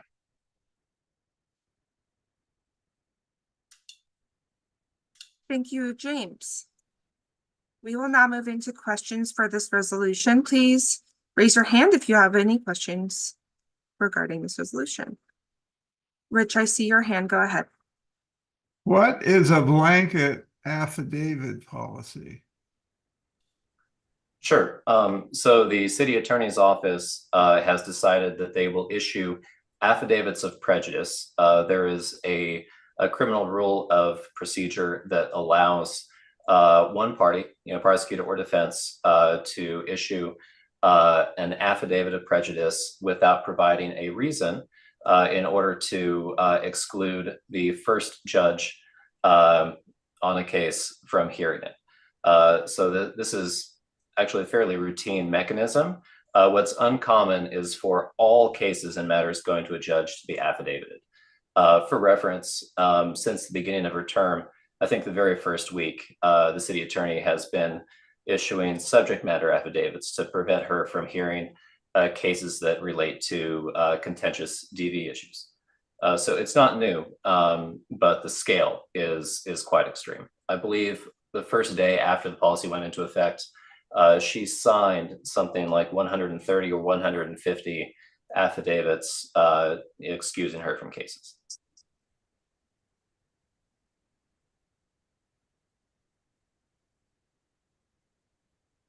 Thank you, Rich, for your question. Any further questions? Oh yeah, sorry. I thought everybody. I just wonder why you're calling on Joy Hollingsworth. Sorry, I see a question in chat from Ellen. Yes, I was so Pooja is my wife, and I was also her campaign manager in 2022 when she ran. Who's your wife, Joy? No, Judge Vadati. Oh. So that's why I'm particularly familiar. I'm also on the board of the 43rd. But what about Joy? Has she been helpful? I haven't spoken to Joy about this issue. Yeah, okay. Ellen, if I can speak to that. So Joy Hollingsworth is our council member. Yeah, I know.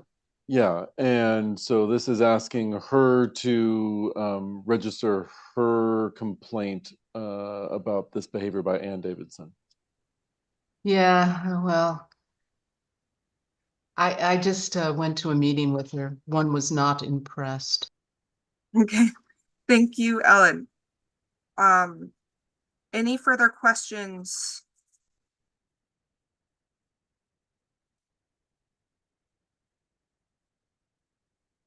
Okay, seeing no further questions, we'll move into speeches for and against. Is anyone planning on speaking against this resolution? Please raise your hand.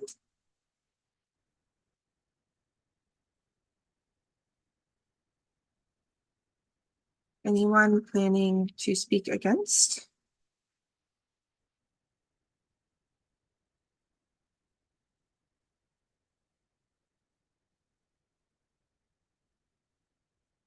Okay, Rye, you're planning to speak against? No, I wanted to offer a friendly amendment based on Linda's chat. Is Maritza Rivera also not in the 43rd? And can we add a friendly amendment to also ask this request of that council member as well? She does represent a portion of the 43rd. We also have a D7 as part of it as well. So we could just do an amendment to add all council members who are representative of, who represent the 43rd. I'd like to offer that friendly amendment. Okay, thank you for that. Amy seconds it. Amy, you? Could you, I'd like to see the top part where it says homeless panhandling sitting on sidewalks. Oh, aggressively prosecuted. Yep.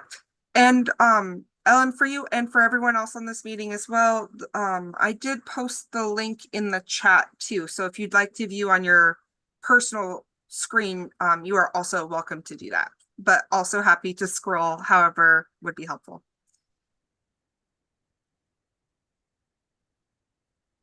Okay, so we have an amendment. We have a second.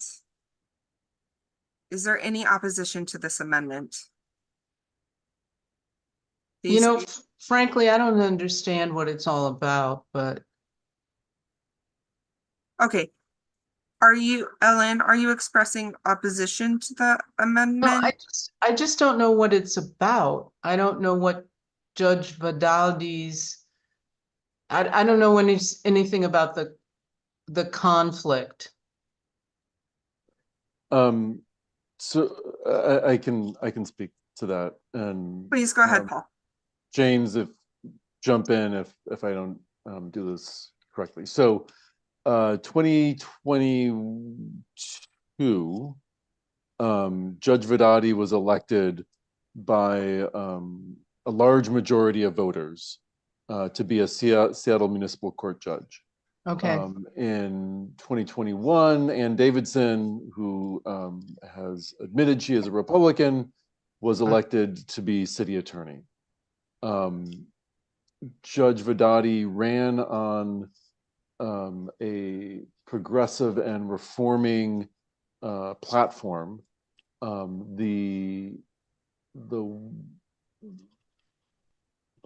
Put simplistically, Ann Davidson doesn't like the sorts of rulings that Judge Vedati is making on a number of cases. And so Ann Davidson has decided that she is not going to try any cases in front of Judge Vedati, and has put in what James was talking about. So Ann affidavit Davidson of is the prejudice. prosecutor, right?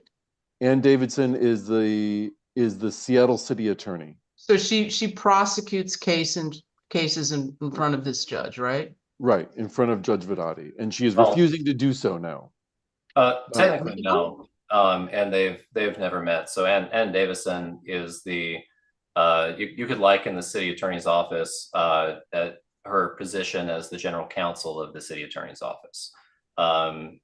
Pooja met the deputy chief for the criminal division who published the memo and then retired 2 weeks ago, I think twice over her first year in office. But otherwise, the prosecuting attorneys who appear in front of her, and as far as I know, all have a perfectly collegiate relationship with the judge. So, sorry, James, those prosecuting attorneys report up through Ann Davidson, correct? Up to Ann Davidson, correct. Yeah. So in other words, Judge Vedati has not been able to try any cases. Is that correct? She has been removed from a subset of cases for about 2 weeks since the policy went into place. Specifically, the rule prohibits the AOP process cannot be used when a case has been in front of a judge for more than 10 days or where they've previously made a discretionary ruling. So there's still a subset where she can practice, and there are still other cases at the court that are not from the city attorney's office.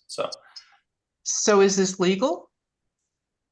That depends. It also kind of depends on why the affidavits are being filed. And I'd have to speculate. Officially, yes, this is a legal action. Although used in this way, I think calling it unprecedented would be accurate.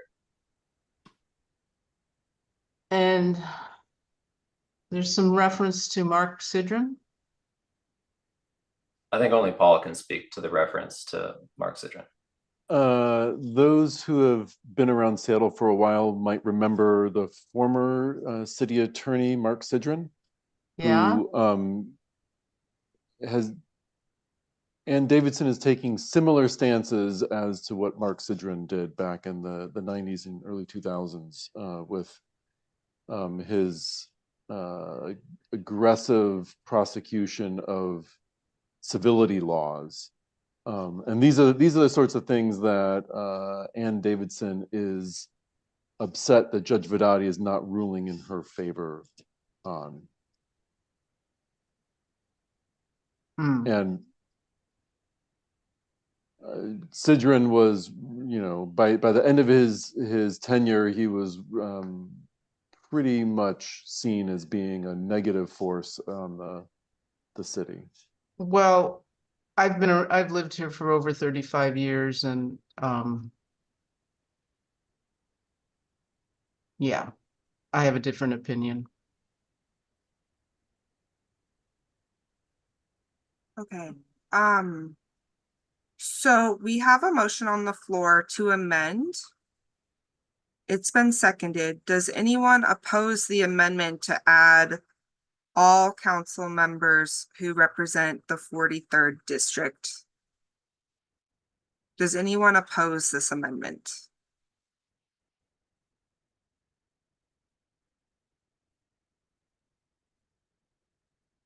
Okay, in the chat, our sponsor has stated that they welcome the amendment. Okay, and seeing no opposition, we can, Paul, this is a question for you because I don't do resolutions that often. Can we move forward by acclamation with amendments? Yeah. Perfect. Okay, seeing no opposition, we will adopt the amendment by acclamation to include the all council members who represent the 43rd.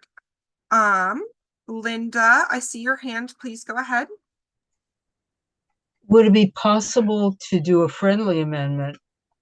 And I can't see the whole text right now, but I think it's in the first clause to remove the words "is a Republican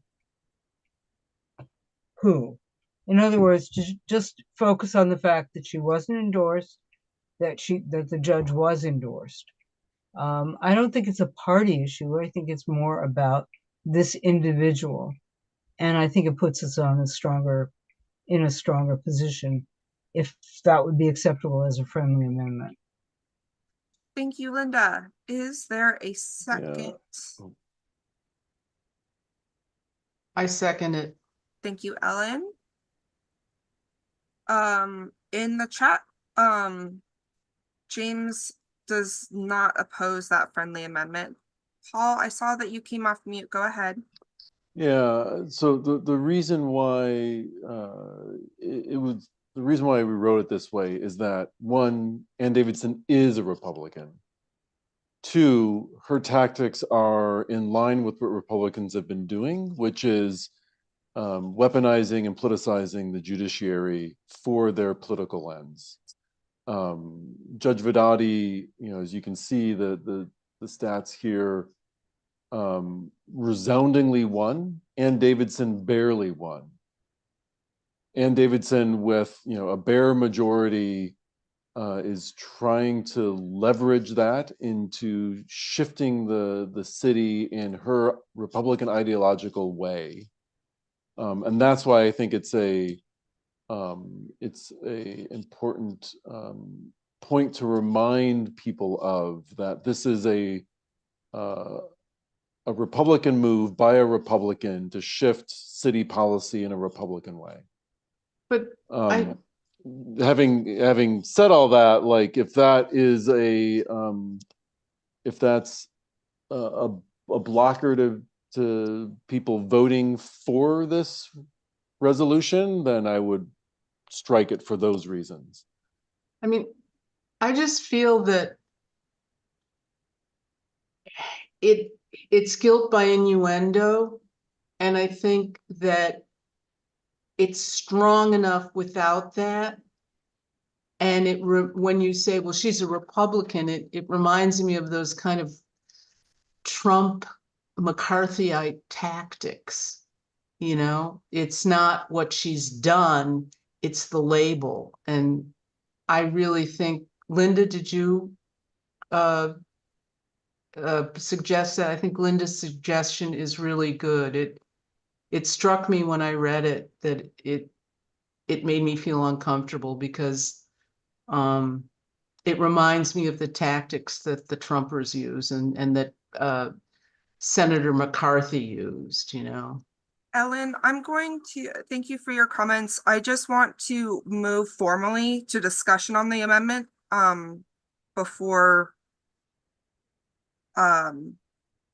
we seek more comments, if that's okay with you.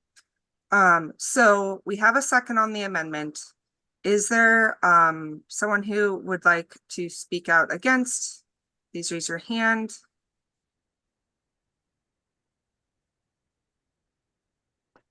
The amendment on the floor is to remove the word Republican, to take out the party affiliation from the resolution. Paul, you raised your hand for that. Is there someone who would like to speak for the resolution? I just want to make sure that we have one on each side. Linda, I see your hand. Okay. Let's start with Linda. Go ahead.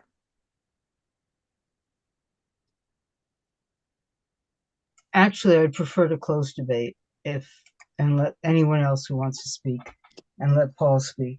Okay. Paul, go ahead. I would just say, again, like, I would rather we stay on time for the meeting than debate this one clause. So I'm fine, if we do a vote by acclamation on, removing this, and just moving on. Okay, thank you, Paul. Linda, go ahead. Let's just do that. All right, we will move forward is there any opposition to the amendment of removing the party affiliation from the resolution? Please, Jeremy, I go would ahead. say, yeah, I'm opposed to doing it by acclamation. I don't think we should remove party affiliation, because I think Paul's right. It's important to understand the party at hand that is deploying these tactics. Okay, thank you for that. So we will create a ballot for this amendment. Liam, could you please help me out with this? Absolutely. It'll take me a minute or two to get that ready. Okay, no problem. Take your time. In the meantime, I'm going to give a last chance to vote on the last resolution that we talked about, the I-137. So if you haven't done that yet, please take a minute or two to do that. We'll close that in the next couple of minutes, just to keep us moving.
So to vote, we go to the chat?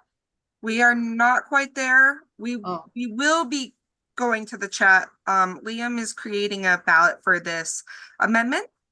So stay tuned. We will have that in the chat soon. And again, big shout out to Liam for setting this up for us. I really appreciate it. And I'll just recap kind of where we're at with this resolution. So we had opening statements. We did not have people speak against it as a resolution in general. We passed an amendment to add the city council, all of the city council members' names who represent the 43rd into the resolution, and we are working on creating a ballot to vote on whether or not we have partisan affiliations in the resolution. And I think Liam is almost there.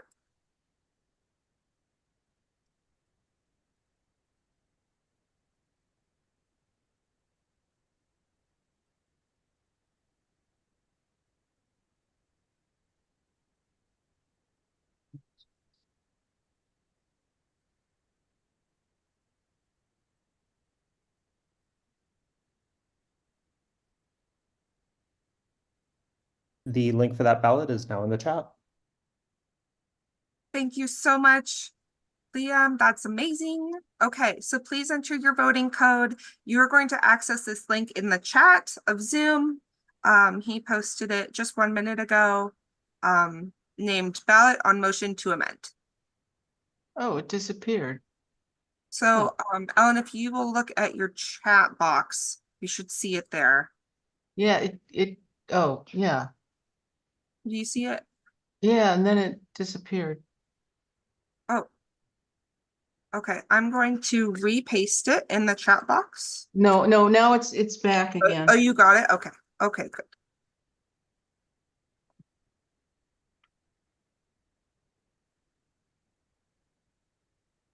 So everyone take a moment, please, to vote on this. Okay. Oh. Voting twice.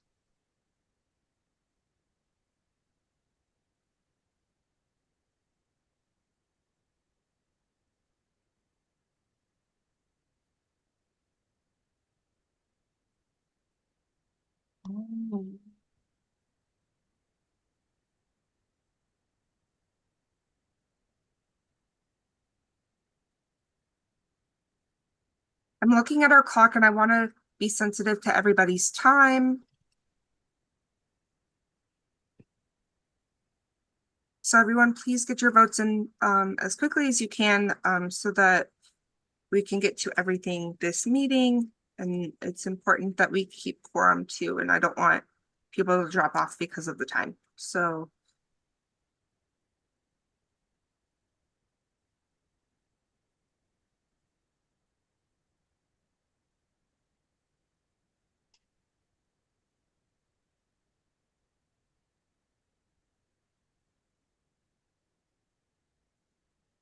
okay, we are going to close voting on the amendment in effort to make sure that we get to the other agenda items.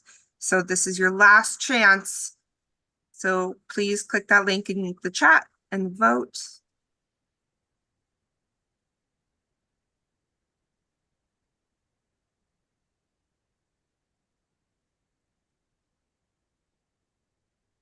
Okay, and then Liam, if you could please help in tallying, that would be great.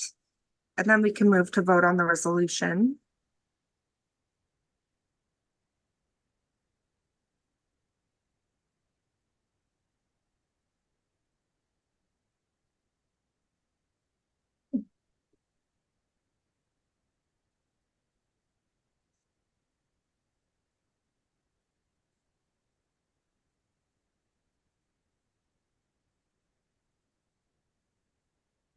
Liam, let me know when you're ready. Oh, perfect. Okay. So on the motion to amend, we had 7 votes in favor, 11 against, and 1 abstention. So this amendment does not pass. We are going to move on to vote on the resolution. So Liam, do you have that that ballot ready to put in the chat? Amazing, you're so fast. Okay, so everyone, please take a moment. Liam just sent it in the chat, the ballot for this resolution.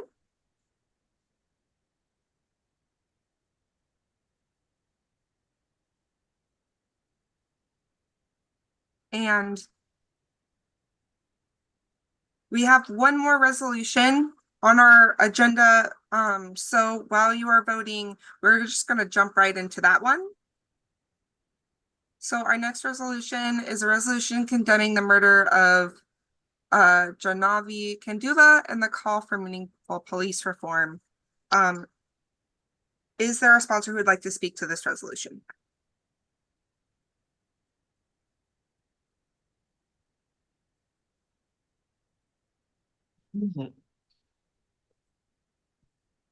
I can speak to this one.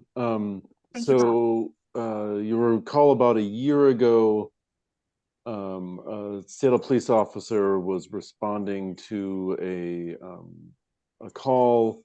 The police officer was doing approximately 70 miles an hour in a 25-mile-an-hour zone in South Lake Union, and struck and killed a pedestrian who was crossing the street. The police officer was going to the scene of somebody who had called 911 about potentially having overdosed. Seattle Fire Department was on scene. The person was on the phone with 911 at the time. And then shortly after that, the people at the two officers that are in leadership of the Seattle Police Officers Guild were joking on the phone about, oh, this is, you know, she's just 26. The pedestrian has limited value anyway, just write a check. The King County prosecuting attorney has declined to prosecute the officer for killing the pedestrian.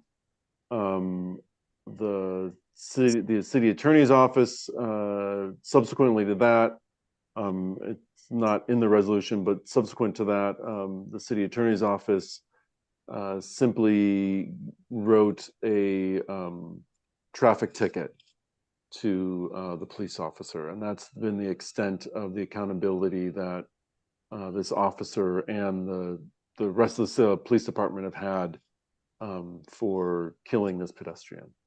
So that's what the whereas is about. The therefores are that we denounce how the King County prosecuting attorney has handled this, how the Seattle Police Officers Guild has handled this, how the Seattle's Office of Professional Accountability has handled this, which is to say that there's been basically zero accountability for a police officer who is needlessly doing 70 miles an hour in a 25-mile-an-hour zone and killing a pedestrian. And that we call on the King County Council to censure the King County prosecutor for failing to prosecute this case. The next one demands that the Seattle Police Department purchase malpractice insurance so that sworn officers have to have insurance for cases like this. There's going to be inevitably, there's going to be a lawsuit and there'll be a settlement with the family. That money will come out of the Seattle budget, not out of the Seattle Police budget, come out of general funds. And so this calls for the Seattle Police Department to have malpractice insurance that will cover cases in which they abuse their power and there are settlements. The next clause, as you're probably aware, the Seattle Police contract is being renewed this year. The next clause calls on the mayor and city council to pass a police contract that has meaningful police accountability, including that the legal fees, fines, settlements that are paid to victims of police violence, it comes from the malpractice insurance and not from the general fund, where it's coming from the money that we use to fund housing and homelessness services and fix potholes and parks and other such things. And then then it calls on the prosecuting attorney to prosecute the police officer. Thank you, Paul. We will now move into questions on this resolution. Please raise your hand if you have a question. Ellen, I see your hand. Go ahead. I have a question. I think this is great. I'm just wondering if we should have a separate resolution that just says, be it the demands that purchase malpractice insurance on its own, away from all this other stuff, because that's so clear, and the other stuff, well, they can always make excuses for. But malpractice insurance, just a resolution on its own, because it's a malpractice insurance is about more than just this case. It's about every case, and it's about the taxpayer having to foot the bill again and again and again in all these lawsuits. And the thing is, if The city is Ellen? self-insured. Okay. I hear you. I am very sensitive to time and we have a motion in the chat. So I want to give Paul a quick second to answer your question. Then I'm going to acknowledge the motion in the chat, if that's okay. Ellen, I think that's a fantastic idea. We can work to bring a simple resolution next month as well that delves into that issue specifically. Okay, so I second the motion to bring it to a vote. Thank you, Ellen. So we have a Oh, motion in the chat. Sorry, Linda has a question. Okay, Linda, go ahead. I'm sorry. Actually, John wanted to speak. I don't see it established from what I've heard that there was the intent to kill this woman. Or I don't see that he did not think he had to make haste because of an imminent death from an overdose. That hasn't been established for me. The insurance idea is great, but I don't know if the correct word is murder. And the other thing is, if it's negligence, just on what basis it would be established as being negligence? John, is your question on what? Can you repeat the specific question, John? Yeah, I just say I cannot support the word murder as yet because I haven't seen how any intent has been established. Okay. That sounds to me like an argument against rather than a question. And so I'm just trying to stick to questions right now before we move. I can be asking, is there something I should be listening to that would establish it one way or the other? Yeah. Okay. Okay. Thank you. Paul? No, if that's a statement against, I can give a statement for. I think that John was asking is there something to see in the resolution that establishes what he was talking about? Is that fair? Is that? Yeah, I'm just saying that I don't see it established that there's an intent. I understand, and that to me sounds like a statement against and not a question. No, I'm asking you to state something that would tell me one way or the other.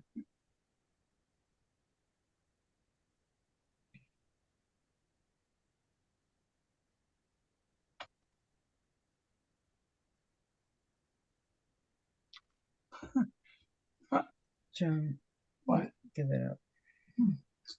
Why? Because we're out of time.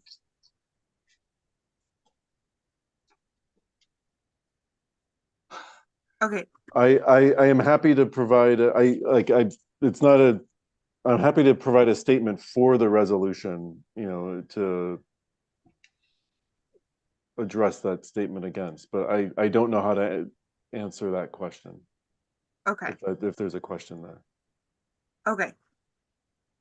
I want to acknowledge the motion that was made in the chat. And that motion was due to time. I respectfully motion to adopt this resolution as written. That is from Ryan. There was a second by Justin. Is there any opposition to this motion? Emily, I call the question to go to vote and end debate. Okay. I second that. Thank you, Ellen. Okay. I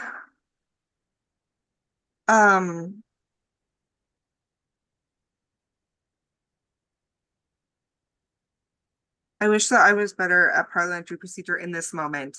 Paul, do we need to debate that or can we go to? And we can just go to the vote. Okay. We will go to vote. Liam, if you will please. Oh, you already did. You are so fast. Okay, please everyone look at your chat. Liam has put the latest form to vote on in the chat. Please take a moment to fill it out. And voting is closed on the prior resolution as well. So we should just be voting on this final resolution. Everyone, thank you so much for your sticking with us this evening and taking the time.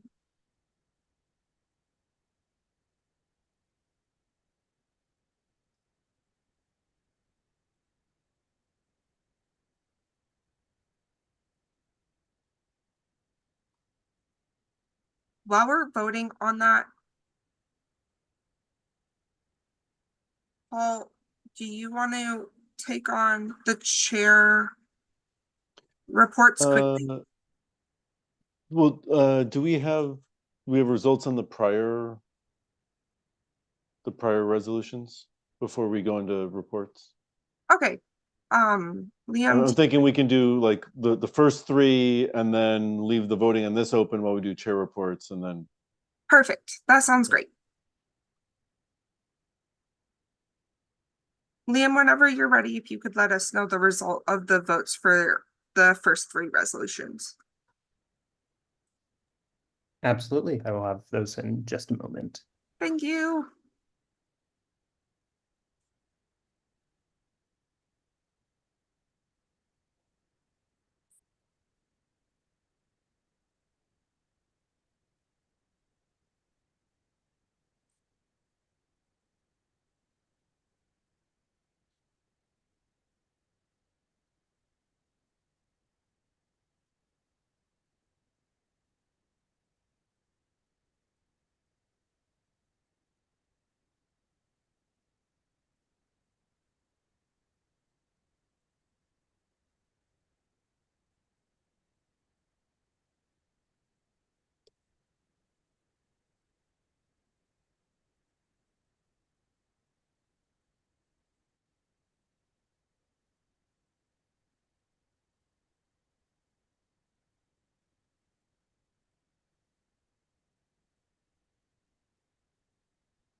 Okay, Liam just put in the chat the results of the resolution supporting the I-137 social housing funding. It looks like we had 20 yeses and 1 abstention. So that resolution passes. Thank you.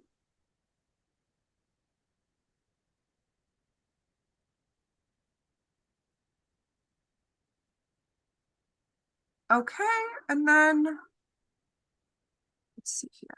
Oh, okay.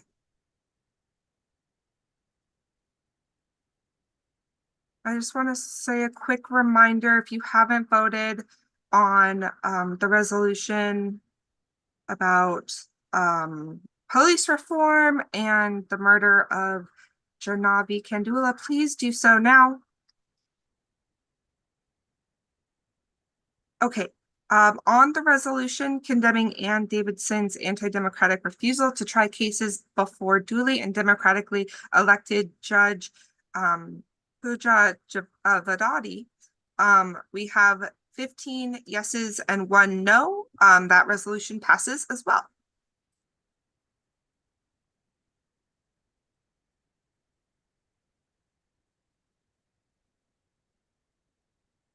And then big shout out to Liam. Thank you so much for making all these voting forms and helping us out.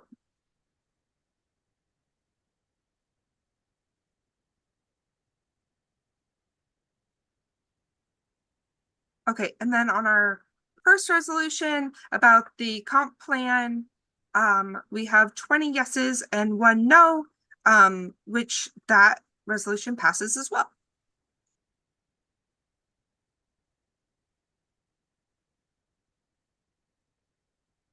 Okay, and we will go into the committee chair reports while we are tallying up that final. resolution? Paul? You can continue on with it. Okay. You're doing great, Emily. Thank you. Oh, thanks. Thanks for bearing with me, everyone. Okay. Brad, do you have anything to add for the Finance Committee? I don't think so. Okay, thank you. We have no updates on elections. PCO, Ryan, do you have any updates for us? If you're here and you're not a PCO yet, and your precinct does not have a PCO, please apply. We would love to have your support. If your precinct does have someone in it, let me know. We can find a nearby precinct if you would like to adopt it. We're going to be very busy this year with lots of elections, and we'd love as many supporters as we can out there talking to the community. Thank you, Ryan. Really appreciate it. Do you have a precinct map? I'll put the link. Oh, map. I'll put the precinct finder link in the chat for you. Thank you. James, do you have any updates on communications? None at this time. Thank you. Okay, thank you. Christina, do you have any updates on fundraising? I know that you had a call earlier in the meeting for volunteers for Ballots and Bubbly, but would love to hear from you again if you have more to Yeah, say. I just would like to do a second call for volunteers. I have already had one taker. Thank you very much. And I really want to make this a fun event, and anyone who would like to join, just let me know. I'll put Thank the you. email again in the chat. Oh, sorry for interrupting. Thank you, Christina. Really appreciate it. Jeremy, go ahead if you have anything on policy and advocacy. Yeah, so right now the state party is reviewing the state platform. For anyone who is thinking about being a delegate to the state convention, please, of course, sign up. But we also, as a delegation from the 43rd, will then work together on amendments to that platform. So I say that in the sense of, if you want to be involved with making some revisions there or any sort of changes, please become a state delegate. On that note, I'm going to start looking at our 43rd platform in parallel with us looking at the state. Please reach out to me if that's something you would like to be interested in being a part of, and joining the policy committee and doing that review. I'm working on planning the first meeting within the next week or two, so please reach out to me if you'd like to be looped in. Thank you, Jeremy. Appreciate it. Meetings and events with Rye. Do you have any updates?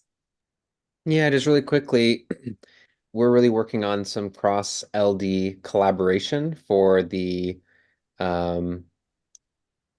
debates upcoming, specifically for Public Lands Commissioner, and then possibly doing town halls with Bob Ferguson and the candidate for Patty Curterer, the insurance commissioner, and try to get young people involved in electoral politics. So that's very fun.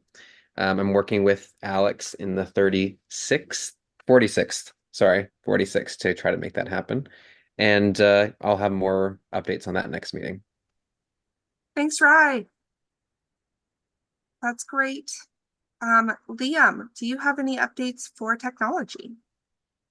Not too much. Just want to shout out Sophia Lee for helping train me and get me up to speed on all of the hundreds of, well, not hundreds, but all of the many systems that we leverage here at the 43rd.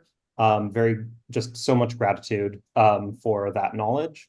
And yep, working on, continuing to work on systems and such. Thank you. That's great. And I also agree. Big shout out to Sophia. Thank you so much. King County reps, Andrew and Sophia. I could give a quick update on that. for King County, we did start endorsement interviews. And I think that's like the most major thing that's going on right now. If people are interested in being part of those endorsement interviews for King County, please let me know and and we'll see about getting you plugged in. Thus so far, Dean has been our super volunteer that was leading the effort. So thank you for Dean. And we'd love to get more people involved. Thank you, Sophia. Okay, and state reps, Amy and Sam, any updates for us? I can just make this fairly quick. Just really want to encourage folks again to please consider running for delegate, and please consider talking to your friends and neighbors about running for delegate as well. If you have issues that you really care about, or if you feel like you want your community to be better heard by the state party, this is such a great opportunity to really have a say in how what the party does and what policies we advocate for. So please consider getting involved as a delegate. Thank you. Thank you, Amy. And we have the results of our last vote in the chat for the resolution condemning the murder of Janavi Kandula and the call for meaningful police reform. We have 10 yes, 1 no, and that resolution passes. So thank you all. And being as we are nearly 20 minutes over, and I'm so sorry for that to everyone, I am going to move to adjourn.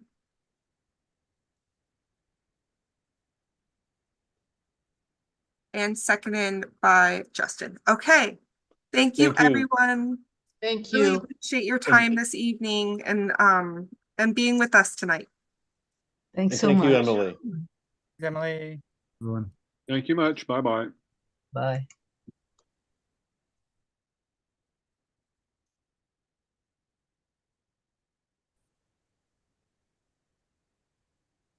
That was a lot of resolutions.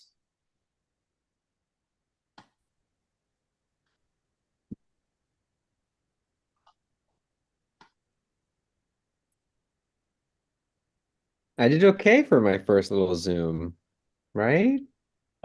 You did so good, Roy. Is the live stream stopped? It is Oh. not.